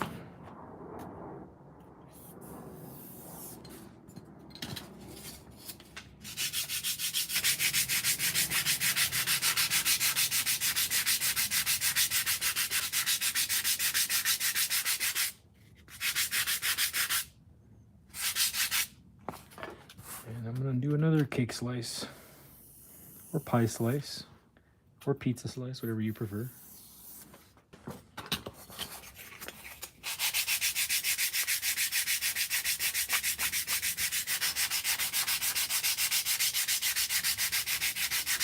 This is 120 grit sandpaper on a rubber sanding block. Not exactly round. There we go. Foam dust. Don't breathe it in. Another cake slice.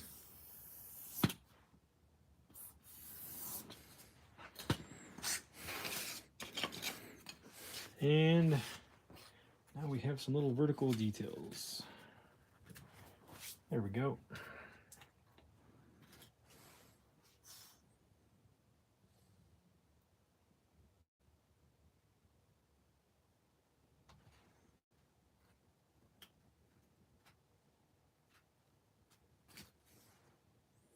Uno,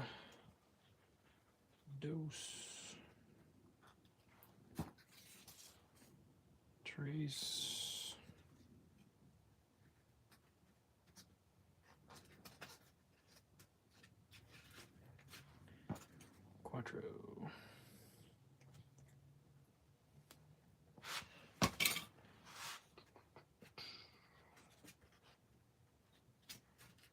This one is bowing up a little bit, so I'm going to cut a little bit off.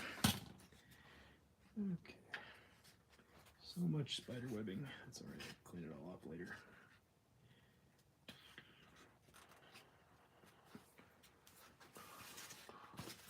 See that? Look how all the details coming together layer by layer. All right. Bruce, you will get used to cutting freehand the more you do it. You just got to do it a lot.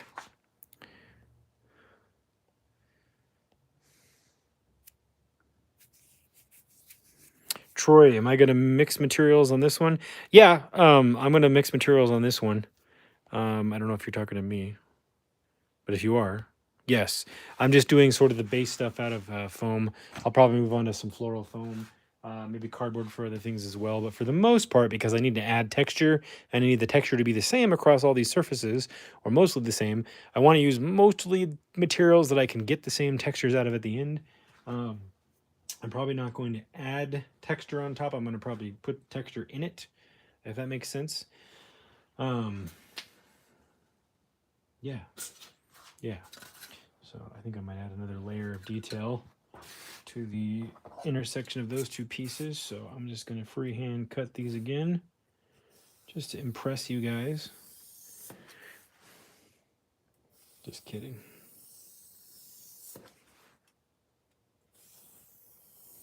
Are you impressed? Can I take you on a date now? Did I impress you? I'm kidding. I was at a dance party. I was at a wedding one time, and I was on the dance floor. At the end, they were cleaning up the wedding, and I was hanging out with a group of my friends and the couple that got married. And they had a friend there from out of town who I like to do awkward comedy sometimes, just to goof around with people. She didn't know me, I didn't know her, but I was actually I got on the floor and I was trying to do the worm because we were just being funny. I was very young. I think I was like 20. And I was trying to do the worm because I had seen somebody showed me how to do it, and I did it the other day. And I tried to do the worm, but she happened to be sitting like right in front of where I was on the floor. And she looked down at me all awkward and weird, like, "Why are you doing that in front of me?" And I was like, "Ooh, this will be funny." So I stood up and I said, "I'm trying to impress you." And she totally thought I was serious. And she like got up and stormed away with a big red face because I made her feel awkward. And it was hilarious. So there's that story. I totally don't remember her name either, but I definitely made her feel awkward and embarrassed, but she didn't know me, so she didn't know I was just goofing around. I'm just rounding over the edges on these.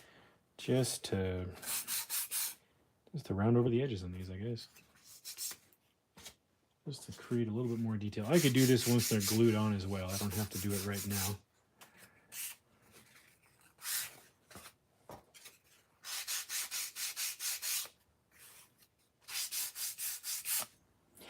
Okay, that works. All right, back to the glue again. Back to the glue. Glue, where we going? I can't even say the line right. Back to the glue. Where we're going, we don't need glue. Man, I cannot talk right now. I was trying to quote Back to the Future, but it wasn't happening. Okay.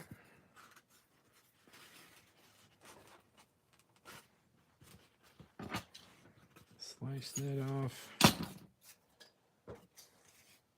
Look at that perfectly straight cut. It's not perfectly straight. Oh well.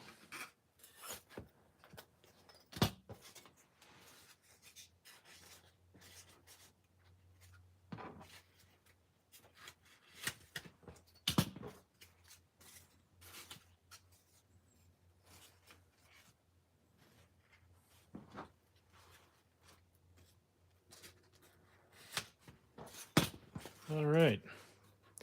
Little ruiny looking things. How adorable. Adorable. All right. Maybe I'll cut some even tinier pieces for in here.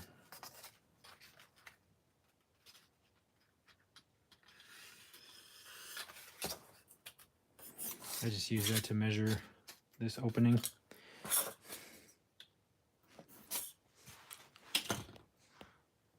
Oop, sorry, if I froze. Let me get my power cord back over here. Didn't realize my phone was getting low. Hold on a sec, guys.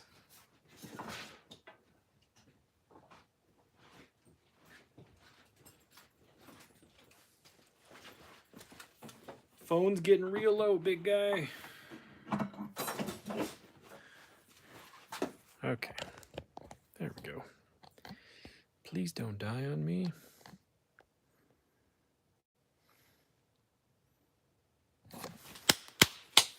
Okay. I'm just going to slice some really, really thin pieces off. I'm going to do some filet mignoning of this foam. That's good.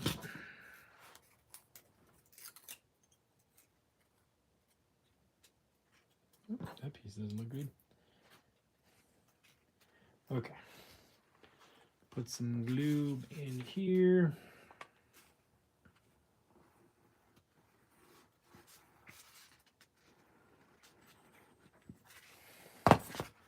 That didn't go where I wanted. There we go. Okay. I'm just going to slip these little pieces in here. Just to add even more detail. And in here.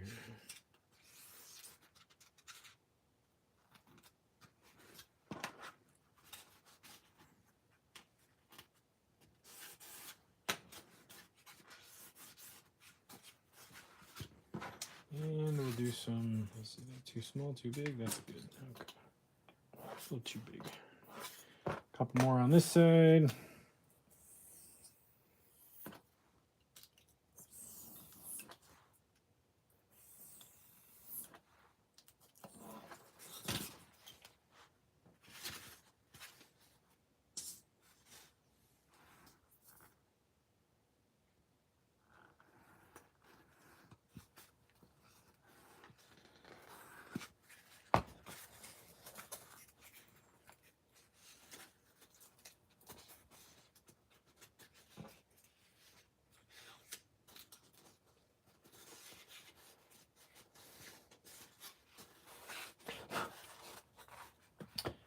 Okay, I'm gonna let these start to dry on their own. I'm gonna set these aside and maybe we'll go back to this guy.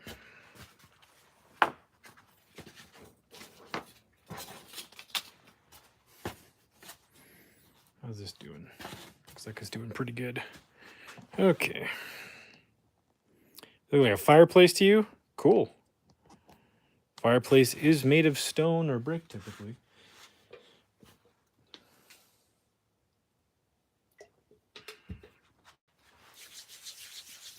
Okay, we'll add some kind of detail here, emulating what I'm looking at over in this picture here. There's my half-inch. I have a half-inch piece of foam. Here it is. Nope. Yep, this one.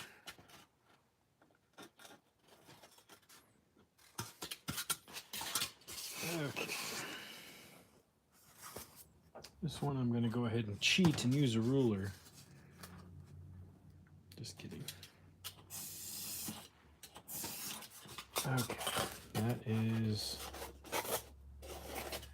Alright, it's a little too tight. Okay. Alright, and then I'm going to make this a bit less wide than an inch. We'll go with that dimension. I'm just using the piece to eyeball the next piece here. And then we'll cut that piece. Yep. See this one? Yep, that's gonna fit. So I can use this as a guide to cut my next piece. Since those are the same height, they're gonna fit.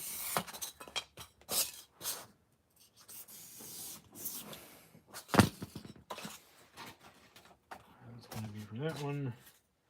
That's gonna be for that one. Okay. Now, round this one over.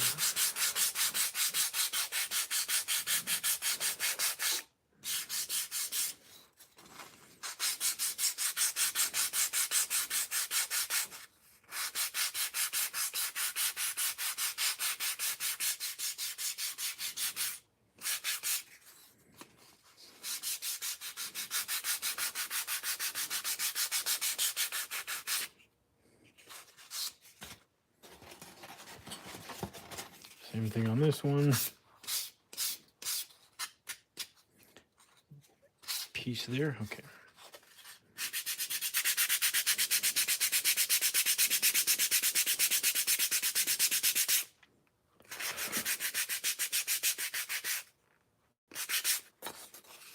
Same thing on this side.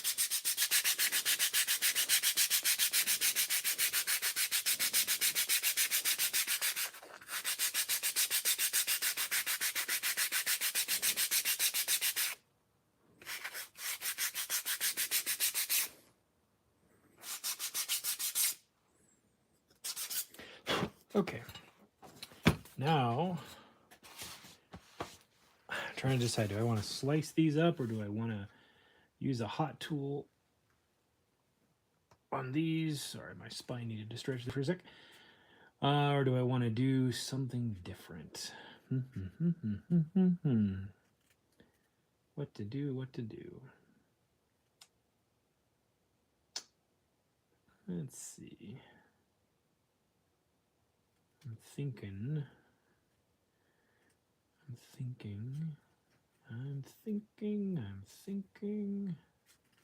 have an idea.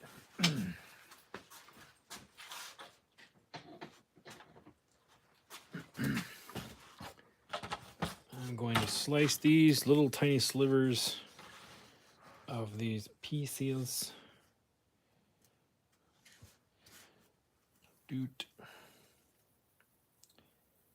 And I'm going to relayer them a certain way.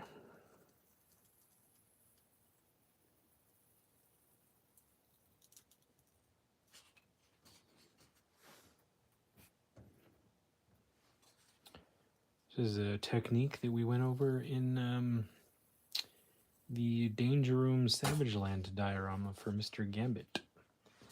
Because we cut a lot of repeated shapes and sizes and then reassembled them in the order in which we cut them so that they would have nice tight seams. So for this one, I'm going to kind of do a similar thing. And you know what? I think I'm going to just, yeah, that's good. I want to stack these up because I don't want these to, I think I want these to stay in the same order at least. That one, that one, that one. That one, that one, yes, stay. Do what I say. Same here. Same here. For those of you that are new channel members, if you go to the community tab and you scroll down, that'll show you, and my hot wire cutter blade just broke. Cool, you get to see me change a blade. For those of you who are new channel members, if you go to the community tab on my channel and scroll down, the members only posts and video links are shared on the community tab in order. I believe it's in the date order with intermingled in amongst all the other regular posts, excuse me. So you'll scroll there and you'll see regular community posts, but then you'll see things in the top right corner. It'll be labeled members only. That's how you can click the early links. They're in there.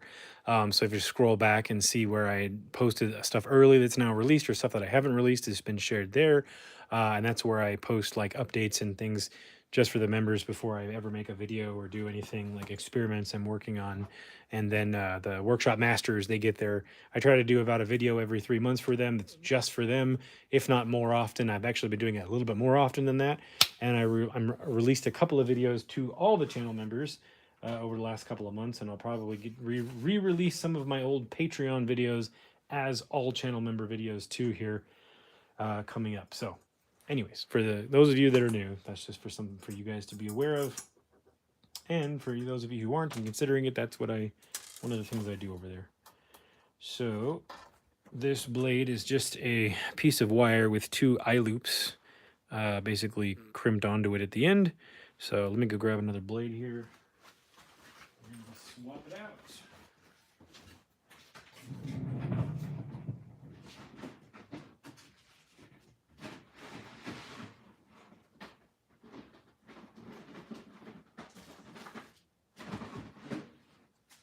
found them.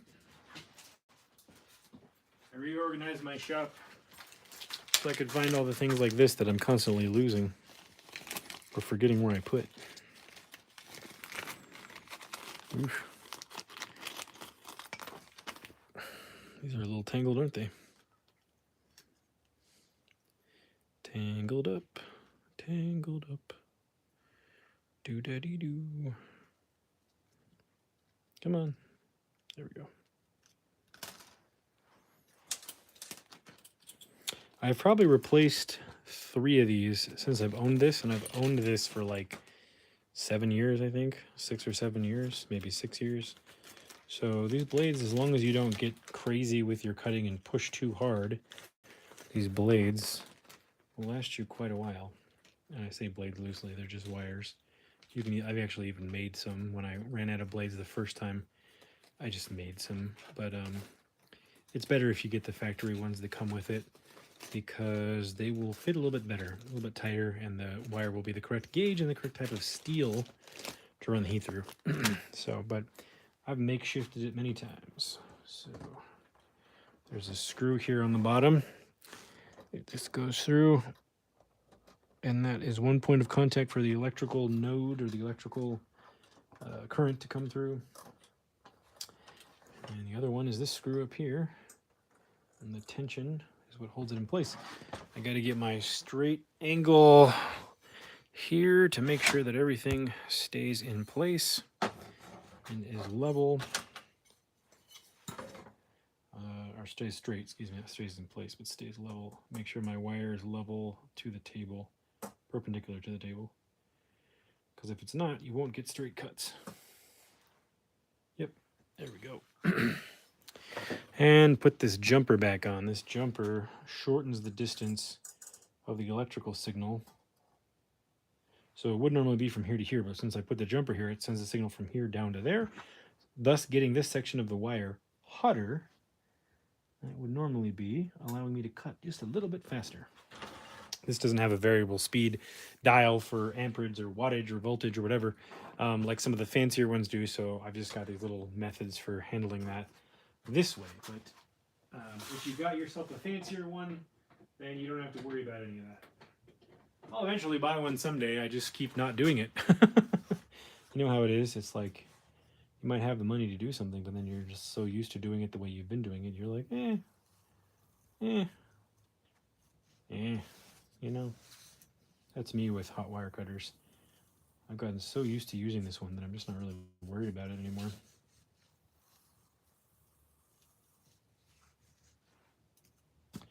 All right, that's probably enough cuts to start. Stop it. Okay. Now what I want to do is cut a smaller piece that is a center on those. Static electricity. Good old static. All right. And then I'm going to round over this piece. It's always a good idea to retract your blade. I wasn't doing that earlier. Setting a bad example for everybody. Okay.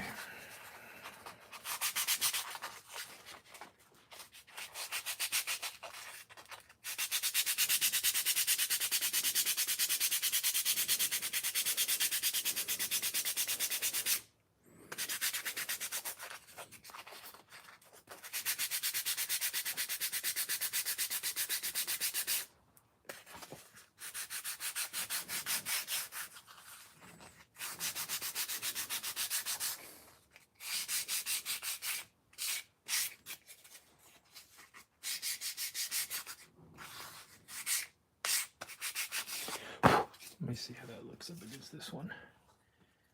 Yep, okay. Doing some fine details with foam here. Stay, okay. Let me get my hot wire cutter back out. Well, I'm just gonna go ahead and do these with the blade.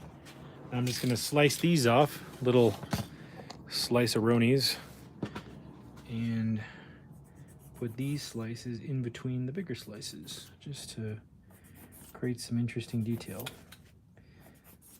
Slicing a loaf of foam. You could also, I just realized, you could make miniature bread loaves like this. The same method I just did, and then add your little divots on the side. Bam! You learned it here, folks. How to make miniature bread out of foam. Give credit to Whaler's Workshop. I'm just kidding. There's a lot of incredible miniature food makers out there, and I have barely ever tried to make miniature food. That's a whole different animal. So a lot of the guys out there, and mostly gals actually, who do the miniature food, they do an incredible job. And most of what they're using is polymer clay, and they do a killer job. There's one gal out there who does some work. I forgot her name right now, but I'm following her, and every time she posts something, I think it's real food, but it's like this big. It's insane.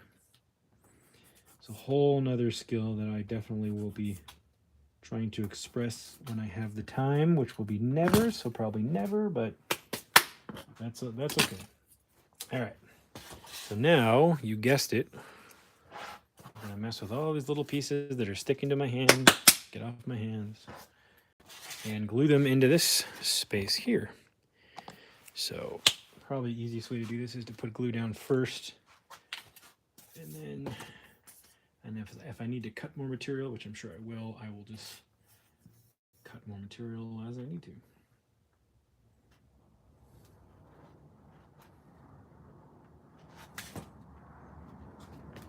Okay.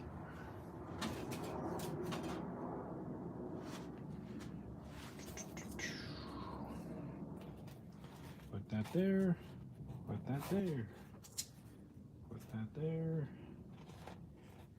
Oh, these are not in the right line. Do this line. Going this way. It's important when you get bigger slices to try to keep these going the same way you had them when you started. They'll just look better if you do that.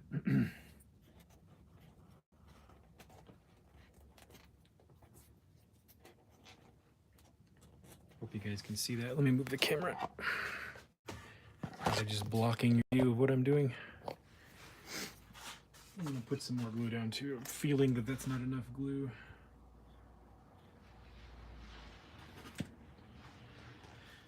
You need a good squish on your glue.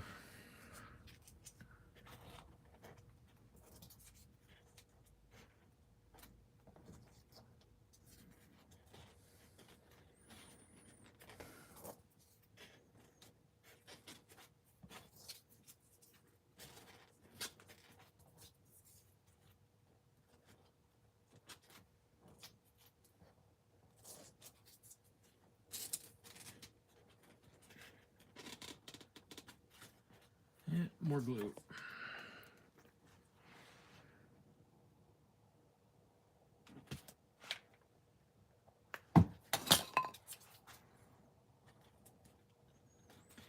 It's not enough, Captain. I need more EPS glue.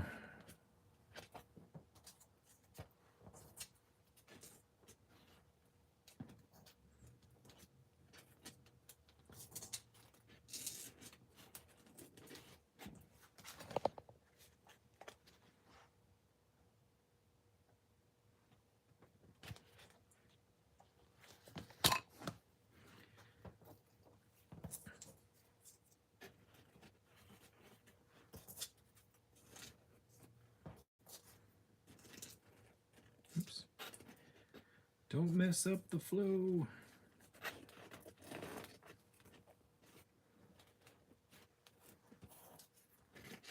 So something that always evokes well-designed architecture is some sense of style through repeating patterns or repeating motifs. Like if you do a hexagon over here, doing a half a hexagon somewhere else, or doing hexagon or other angles, like hexagons are divided up by 6, and so 360 divided by 6 is 60. So if you have a hexagon as your centerpiece, putting other 60-degree angles in other places can really help evoke a planned out style.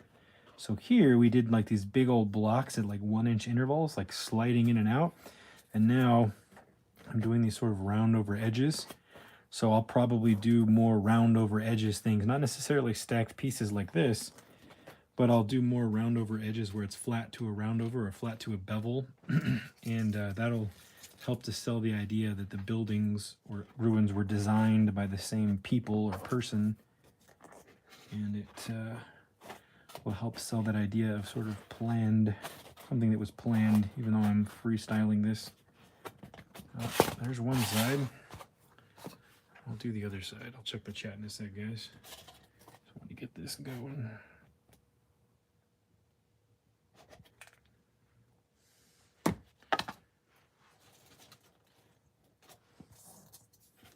And this one is intentionally set back from this one, again, just to make things look old and shifted and whatnot.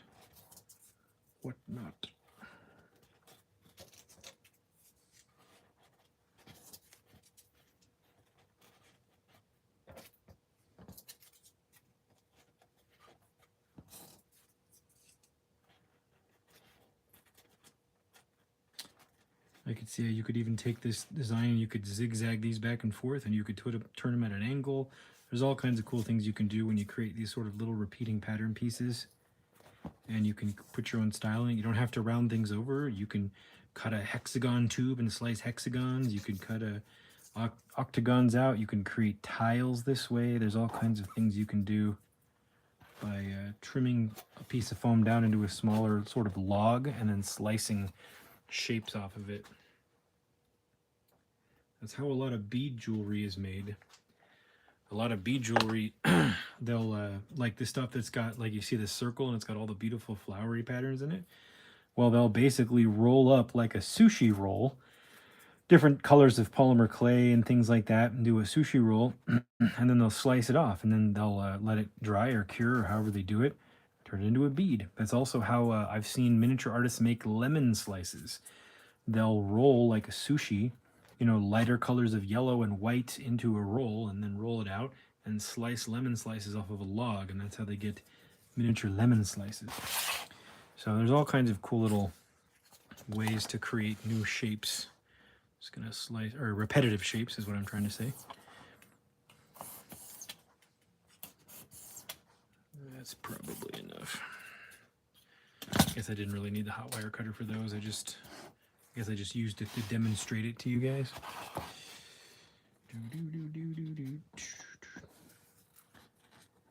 Okay. Starting to have some detail. Would you be mine? Could you be mine? Won't you be my detail? Mr. Rogers, detail hood.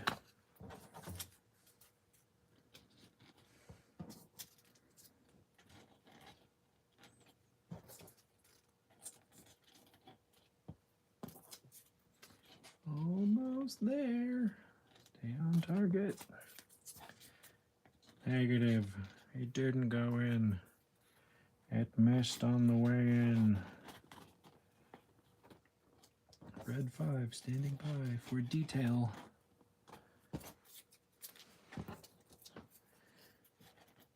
Alright. Bam.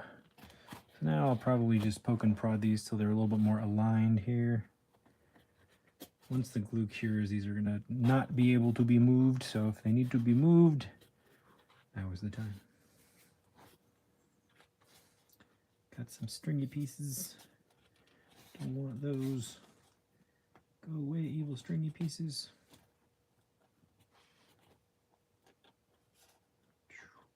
Also going to kind of push these smaller ones down into place. Make sure they stay. Bueno.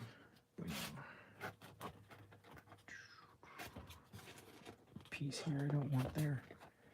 Get out of there, go away. Go away, little piece of foam. There we go. Fly home to your mom.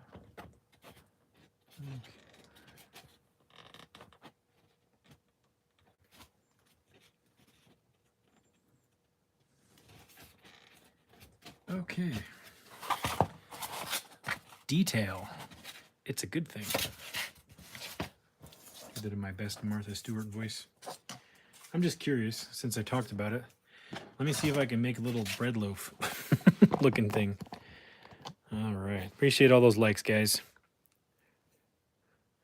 Steve Langdon, that is an excellent question. How many of you are also creating something of your own while watching? I hope you are. I had some photographers tell me that they were taking shots and setting up shots while they're listening to my goofy ramblings. So thank you to my fellow photographer. Well, not fellow photographers. My photographers out there. I am not a fellow photographer. I'm a guy who happens to photograph stuff he makes. But if you're watching on the replay, thanks for being here. Thanks for thanking of me.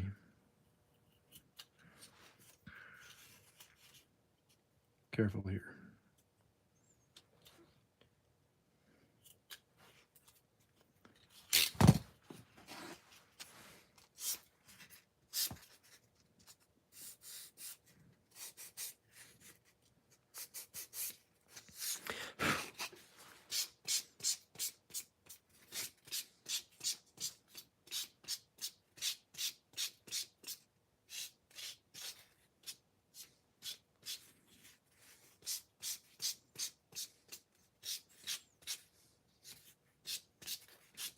ADD.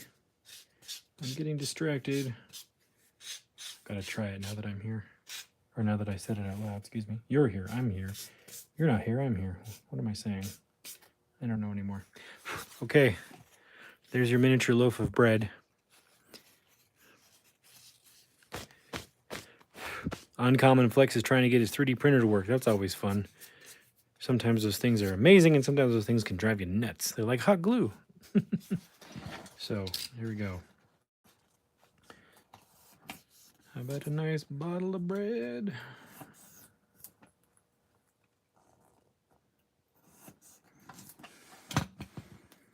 Look at that. Miniature static bread. Stay there. Don't do it. Don't do it. There we go. Miniature baby bread. If somebody makes this and posts it to their Instagram, tag me. Paint it up, do all that. All right, we're not only making Cambodian jungle ruined temples, we're making baby bread. Ethan Dino 52 with the bread for the win. Mini toast. Troy's sketching as he's watching. Nice. Baby bread. All right, I'm going to set this aside. Maybe I'll paint this and post this to my Instagram later just to show people what we did on the stream and confuse them. The art of confusion. If you want to learn how to make a Cambodian jungle diorama, come over to my stream where we made miniature bread. It's a good thing. All right, I'm going to maybe lay some more pieces in here and probably just let this stuff cure and, well, maybe we'll lay some more detail on the big wall and then we'll probably halt the stream there this time around. So I think I can pull these pins out. These are probably good to go. Brian Geis is making Star Wars crates. Oh, Brian Geis, what's up, man? This guy makes insane Star Wars dioramas. Go check out Brian Geis. If you're the Brian I'm thinking of. I hope you're the right Brian. If not, go check out Brian Geis anyways. Show him some love. There's so many talented artists there. It just constantly blows my mind.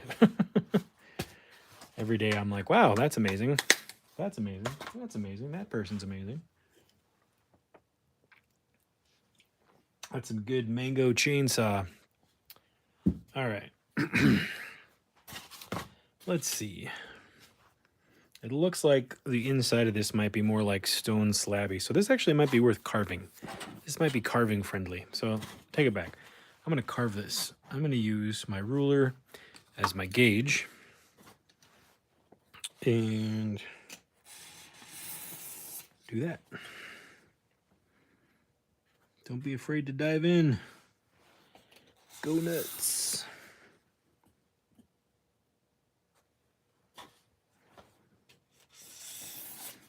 Look at that. Detail.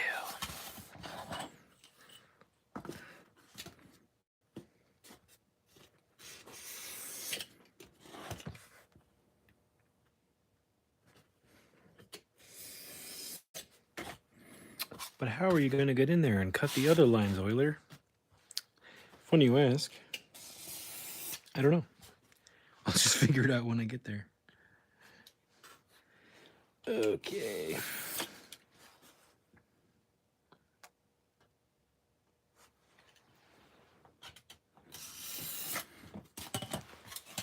Detail. All right. And I'm not going to carry these lines over to the front. At least I don't think I am. Am I not gonna? Yeah, because I'm going to add some more linear detail in here over it, and it would just be a waste of time to cut all these lines over it. Exactly, Troy. Jump in the water's fine. Just do it. Just go for it. All right. Just gonna. I know you guys hard to see. Sorry. Hang in there for me. Hey, whoops. Maybe if I bounce you over there. Just gonna do this. Okay. When I cut basic stone brick, I always try to make the width of the brick 2 times the height. So the height, the height of my ruler, or the height of my ruler, the height of the brick is 1 1/4. So the width should be 2 1/2. So 2 1/2 will be my next cut, which will be right there. I'm just gonna eyeball it since this is gonna be covered in shadow anyways when I get to this piece.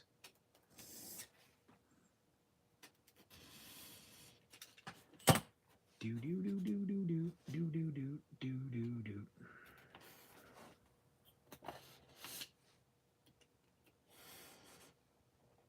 Not to overcut my line.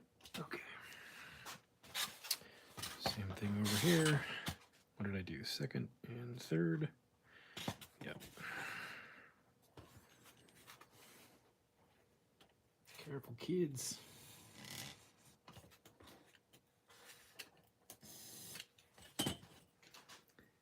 I overcut a little bit, that's okay. 2 1/2. And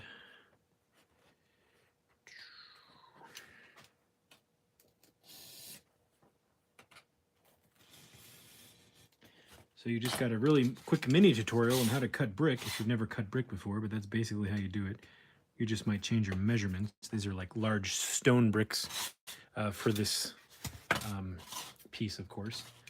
But I'm just gonna freehand this cut. Hopefully I can do it. Yeah. Janky, but it's okay. Probably never even going to be seen.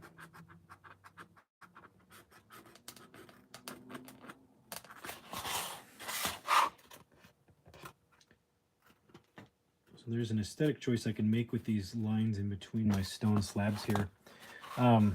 Oh, I forgot about these divisions.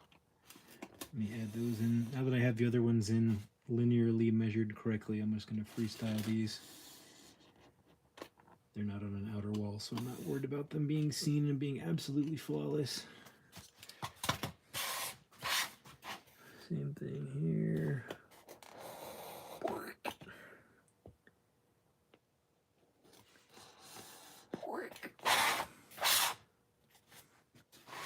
Another one where making some kind of goofy noise seems to help make the cut go correctly. Makes the medicine go down. Okay. So now there's an aesthetic choice you can make. Oh. What about this line? Guys. That works. Okay, there we go. So now what I'm trying to get to is there's an aesthetic choice you can make here where you can actually widen the splits here in your slabs of stone. Or you can leave them like nice and straight and tight like this.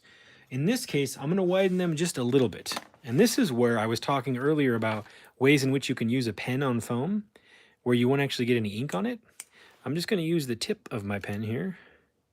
And I'm going to drag it through the lines just to widen them just a little bitty bit. See the difference there? That line is a little bit wider. So I'm just going to use the tip of a pen. It worked great. Just drag it through to get a little bit bigger of a seam. And you could make these really big or you could leave them alone, right? So here's your basic brick tutorial here, just large brick for this Cambodian diorama. I don't know if that's the accent they have there. Sorry if you're Cambodian watching. Just made it up. Almost sounds more like King Julian from Madagascar. Yeah. Okay. King Julian. One of my favorite characters from those Madagascar movies. I love when they're flying out of Madagascar to go to New York and they land in Africa and King Julian's like pretending like it's a first class flight. And he's like, "In-flight slave, bring me my nuts on a silver platter." And then he's talking to his buddy. He's like, "Whatever happened to the separation of the classes? I mean, we're so much better than them."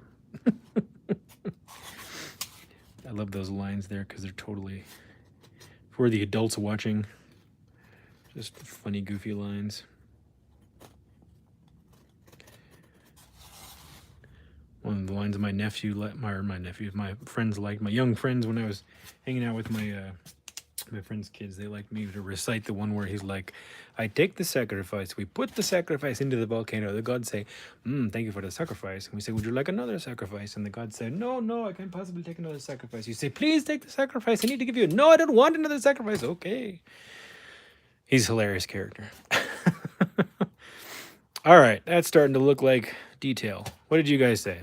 You guys are talking. You're talking about me in the chat? Troy's working on some wooden boxes. Cool. Ronin Hobbies. How do you know what scale to make your dios? Well, are you talking about how to scale the dio, or how do I know what scale? Because it's simply what scale is this figure is 1/18 scale, because it comes with a 1/18 scale little dude, but I don't know where he is right now. I'll have to find him. And so the doors I'm making to fit that dude, right? And so I'm making the doors 1/18 scale, and then I'm making everything else up as I go along. That's how I know to make this a 1/18 inch scale diorama. But how to scale? Okay, I went over that a little bit at the beginning, so on the replay you can catch that, but I'll go over it again really quick. Troy has, "I have 1/12 stuff, so that's how I do it, but it's really up to you." Yeah, for sure. Uncommon Flex. I've heard a chip brush is good to have. Why is that? Chip brushes, yeah, they're versatile. I have a drawer full of chip brushes. They're cheap and they're good for doing dry brushing. They're good for applying washes. They're good for, you can also use the fibers on chip brushes to make like dead grass. You can cut it off and glue it down to make dead grass. There's all kinds of things. I did some of that on my bamboo diorama. So yeah, chip brushes are very helpful and they're cheap. And so if you ruin them, they're only like 47 or 97 cents depending on where you buy them. But I use chip brushes all the time to do like really random dry brushing. It works great. There's probably other things I'm not thinking of, but that's what I'm remembering off the top of my head. Troy says a punch scribe tool works good. Yep, I have a punch and a scribe tool over there. I just have this pen and it seems to work really good. So Ronin Hobbies asks how to scale. So it's a lot easier than you might realize. You just got to do a little bit of division. So quick crash course here before we end the stream this time. So let's say we have 1/4 scale, 1/6 scale, 1/12 scale, and we're building a diorama in 1/18 scale. Okay, let me move my camera so I can draw while I talk and you can see what I'm drawing. So 1/4 scale is like a lot of the Sideshow premium format statues, like my Batman over there. That is a 1/4 scale statue. That means that is 1/4 the size of a real human. And so I usually go with known dimensions, so or standard dimensions. So a human, most humans are between 5'4" and 6'2", right? So if you just stick with 6 foot for a human, that's foot designation, by the way, if you didn't know, 6 foot 0 inches. So the 2 dashes means inches, the 1 dash means feet, at least in American standards. I don't know about the rest of the world. I think the rest of the world does the same thing. But that's feet and inches. So if you just assume the features of your diorama you're making are for a 6 foot person, If you take 6 feet and you want to convert it into inches, because you're going to use an inch ruler, or if you're using metric system, you can go with the centimeters, or you can go with millimeters, whatever you need. Just keep that in mind. This is centimeters on the other side. No, millimeters, excuse me. Well, centimeters and millimeters. But so just keep that in mind. Divide it accordingly. But if we want to make something that is 1/4 the size of normal, and we're making a, let's say, a doorway, you need to go measure the feature you want to scale down in inches. So let's say you have a doorway, right? Here's your knob. And you need to go get the height of the door and the width of the door. And depending on what you're doing, you might need the depth of the door frame, but the height of the door and the width of the door. I know this because I used to do drafting in high school. I just happen to know these dimensions, and so that's something that's been very helpful to me over the years. But the height of a normal man door is 6 foot 8 inches, or 6 foot 8, or at least the door frame is 6 foot 8 inches, right? And the width of a door, an exterior standard door, like your garage door that you go out to your garage in, or like a warehouse door or a business door, is 36 inches, right? That's so that a human who is 6 feet tall, roughly, or even a little bit taller, will fit inside that doorway, right? Is this making sense to you? So you need your known dimensions and your scale. So I know that door is 6 foot 8 inches tall and it's 36 inches wide. So I need to divide 6 foot 8 inches by 4. So 6 feet, and 1 foot in American Standard measurements is 12 inches. So 6 times 12 is what? 72 inches plus 8 inches gives me 80 inches. So I know this dimension is 6 foot 8. You could also say that it's 80 inches. So a normal door is 80 inches tall and 36 inches wide.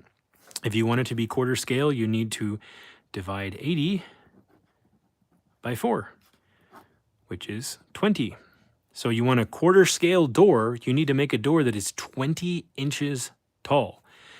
36 divided by 4, that doesn't divide evenly by 4, but what is that? That is, or it does, excuse me, sorry, 9. So it's 9 inches. So you want your door in quarter scale, and I'll do each scale just to kind of show you. So you want your quarter scale door to be 9 by 20. All right. So if we do the same thing for 6 scale, which is like a Hot Toys action figure, like these guys over here, a Hot Toys action figure, we just do the same thing. We divide 80 divided by 6 is, what is that? That's about 11 and a half, something like that, 11 and a half, because 6 times 12 is, no, sorry, I can't do math right now. It's more than that. It's, I don't have my calculators on my phone, so I'm like, and I always sucked at division. I usually just use my calculator. Somebody tell me, what's 80 divided by 6? 12,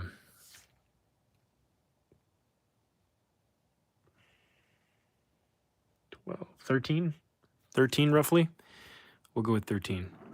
So 3 times 6 is 18, 60, 78. So it's like 13 and a quarter, or 13 and 3/8 or something like that. So do that on your calculator. So your height of a door in 1/6 scale, we'll just say it's going to be 13 and 3/8.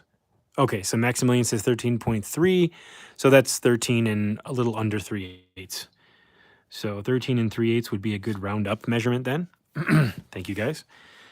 And then your width is 36 divided by 6, because a 6 scale equals 6. So your width is 6 inches. So 1/6 scale door for a Hot Toy, for again, this is a standard door. You can make bigger doors, smaller doors, whatever, but standard exterior door, 6 inches wide, 13 and 3/8 inch tall. 1/12 scale is where it gets a lot easier, because a foot in American Standard, and for at least for American Standard, is divided into 12 segments. So sometimes if you know how many feet something is, you can just say 1 inch equals a foot. So if something is 6 feet, you know it's going to be 6 inches because it's divisible by 12. So if it's 6 feet, it's 6 12-inch increments. 6 12-inch increments divided by 12 is 6 increments, or 6 inches. So in 1/12 scale, 1 inch equals 1 foot. this is the quickest scale to calculate, because if you have the feet, you can just say it's going to be that many inches. So here on a door, we know it's 6 feet, 8 inches, and 36 inches is 3 feet. So we know in a 1/12 scale, our door is going to be 3 inches because it's 3 feet, and it's going to be 6 inches, and whatever 8 inches is scaled down. So 8 inches is divisible by 4. So it's 2/4 or 2/3 of 12, because 12 is divided by 4 1, 2, 3 times. So 8 inches is 2/3 of 12. So if you go and you look at your 1 inch dimension, 2/3 of that is about 5/8, a little over 5/8 of an inch. So 5/8 to 3/4 roughly. So your 1/12 scale door should be about 6 5/8 or 6 3/4 of an inch. But if you didn't know already, a lot of the 1/12 scale action figures are actually a little bit taller than they should be. They make them about 6.5 inches, plus or minus like 1/2 inch or like 1/4 inch, depending on how big the figure is. So they're technically a little overscaled. So I don't make my door 6 5/8 or 6 3/4. I just round my doors up to 7 inches. And then that fits most action figures just fine, and it looks good in that scale. So I make my 1/12 scale doors 3x7. So I actually make them a little bit taller than the true dimension, because it looks better with the action figures, because the action figures are actually taller than they're supposed to be. The Black Series Star Wars figures are a little bit more true to scale by Hasbro, but I noticed like Marvel Legends, they're actually, most of them are too big. The only ones that are closer in scale are usually the female action figures. They're actually closer to the correct height. So 1/18 scale, guess what? So we take the height of the door, 80 inches, divided by 18, right? So that's going to give us, if we do that by 4 times 40, 4 times 8 is 32, 72 plus 8. 18 divided by 2 is 1.8. So it's going to be like 4.8, something like that, 4.8 inches. So 4.7 inches if you guys have a calculator. 80 divided by 18, whatever that is, oh no, probably less than that, like 4.5. Sorry, 4.5 or 4.35, something like that. So in 1/18 scale, your door height's going to be about 4, we'll say 4 3/8 of an inch. If you guys have a calculator, you can run that. 80 divided by 18 gives you 4 3/8 of an inch, give or take like whatever increment. And then your width is going to be 36 divided by 18, which just happens to be 2, right? So 2 inches wide. So if you need a perfectly scaled 1/18 door, so 2 inches wide by 4 3/8, but you probably should round up because action figures are typically made a little bit oversized. So I would say a good 1/18 scale man door is about 2 by, I would say, 4 5/8. But I'm doing oversize gates here. So I rounded it so that it have a little bit more of a grandness to it. So I made my door for this 1/18 scale 3 inches by 5 inches.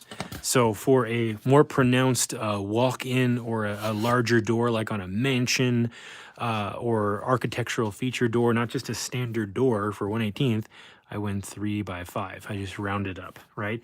And so if you want to get super hyper specific, interior doors are smaller. Interior doors are the same height.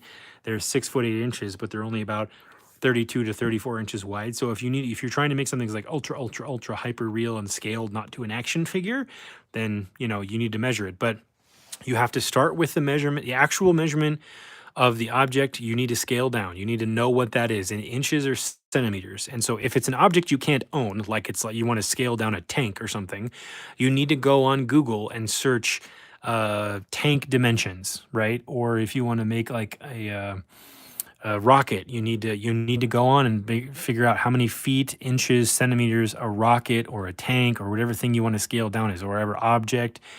And then do this math, figure out what it is in inches, and then divide it by 4, 6, 12, and 18, and you'll get a decimal.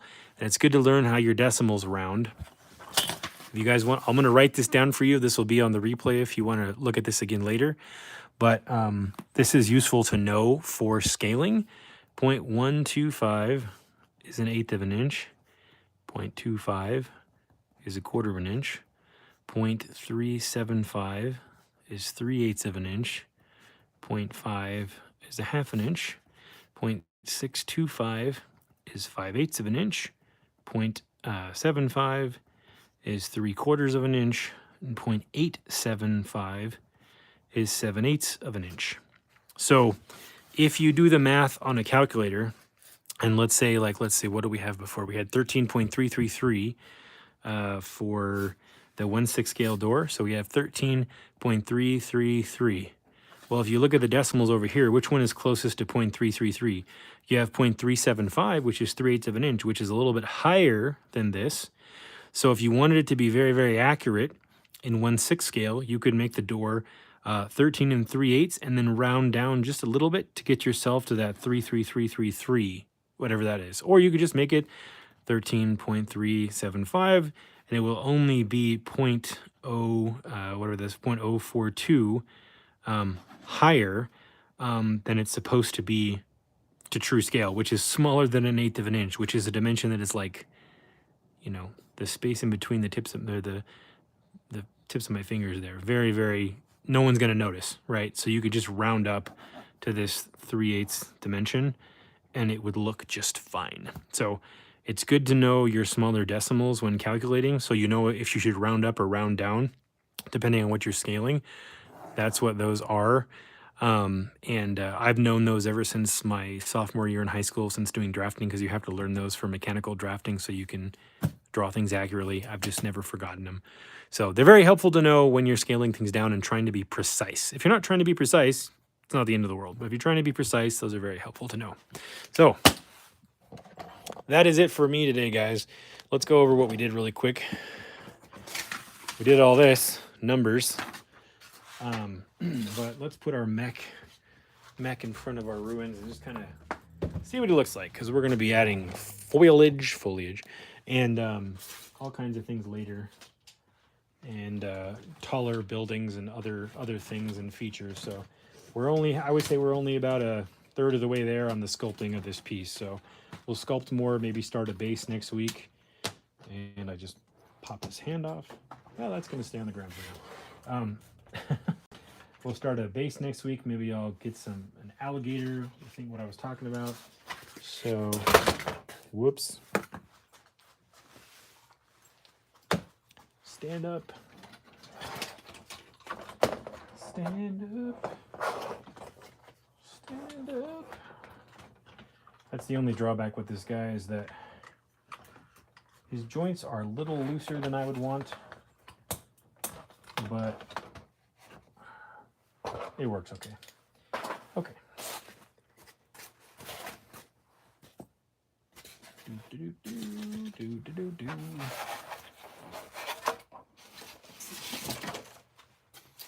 So this is basically what we got going. Oh, let me back the camera out some more.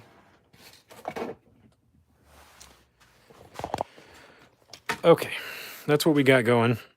So maybe we'll do like those bricks on top of this stacking up, and another wall, like smaller broken wall section, or like a low wall brick thing. And then we'll do some flat pieces we can abut next to the walls, and then we'll build some, maybe like a tree or something going up, and we'll lay this out much more interestingly than this on a diorama.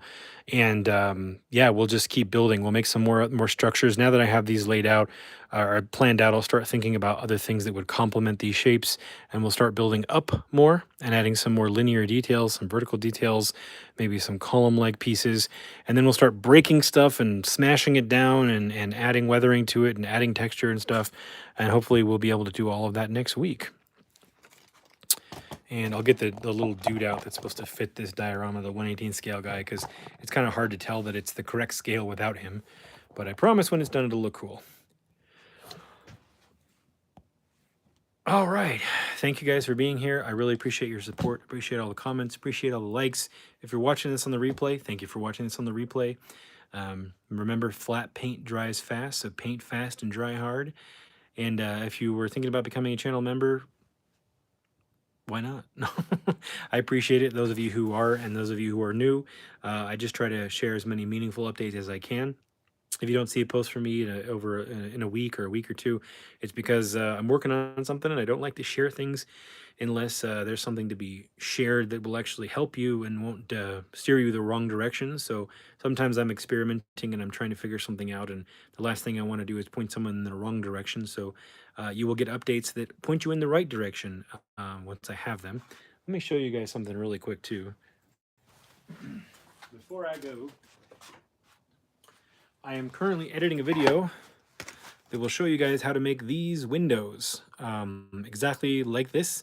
The whole process, I recorded the whole process for both of these. So I'm editing this video right now, so hopefully that'll come out. You can see the light coming through this one, light coming through that one, either this week or next week. And I've been working on making miniature OSB, and I made this skateboard ramp this week. So the channel members got to see updates of this and pictures of this with a description of how I made this, because I haven't recorded a video on this yet. This is an ongoing project, and once I have this a little bit more perfected, I will record a channel members video for them. And so if you're interested in that, you can go check that out over there. I will tell you this is aluminum tubing for this rail here, and this is sheet aluminum for right here, but the rest is a little bit of a miniature mystery. So anyways, thank you guys for being here. Have a good week. I will see you next week while we continue this Jungle Ruins diorama. Adios.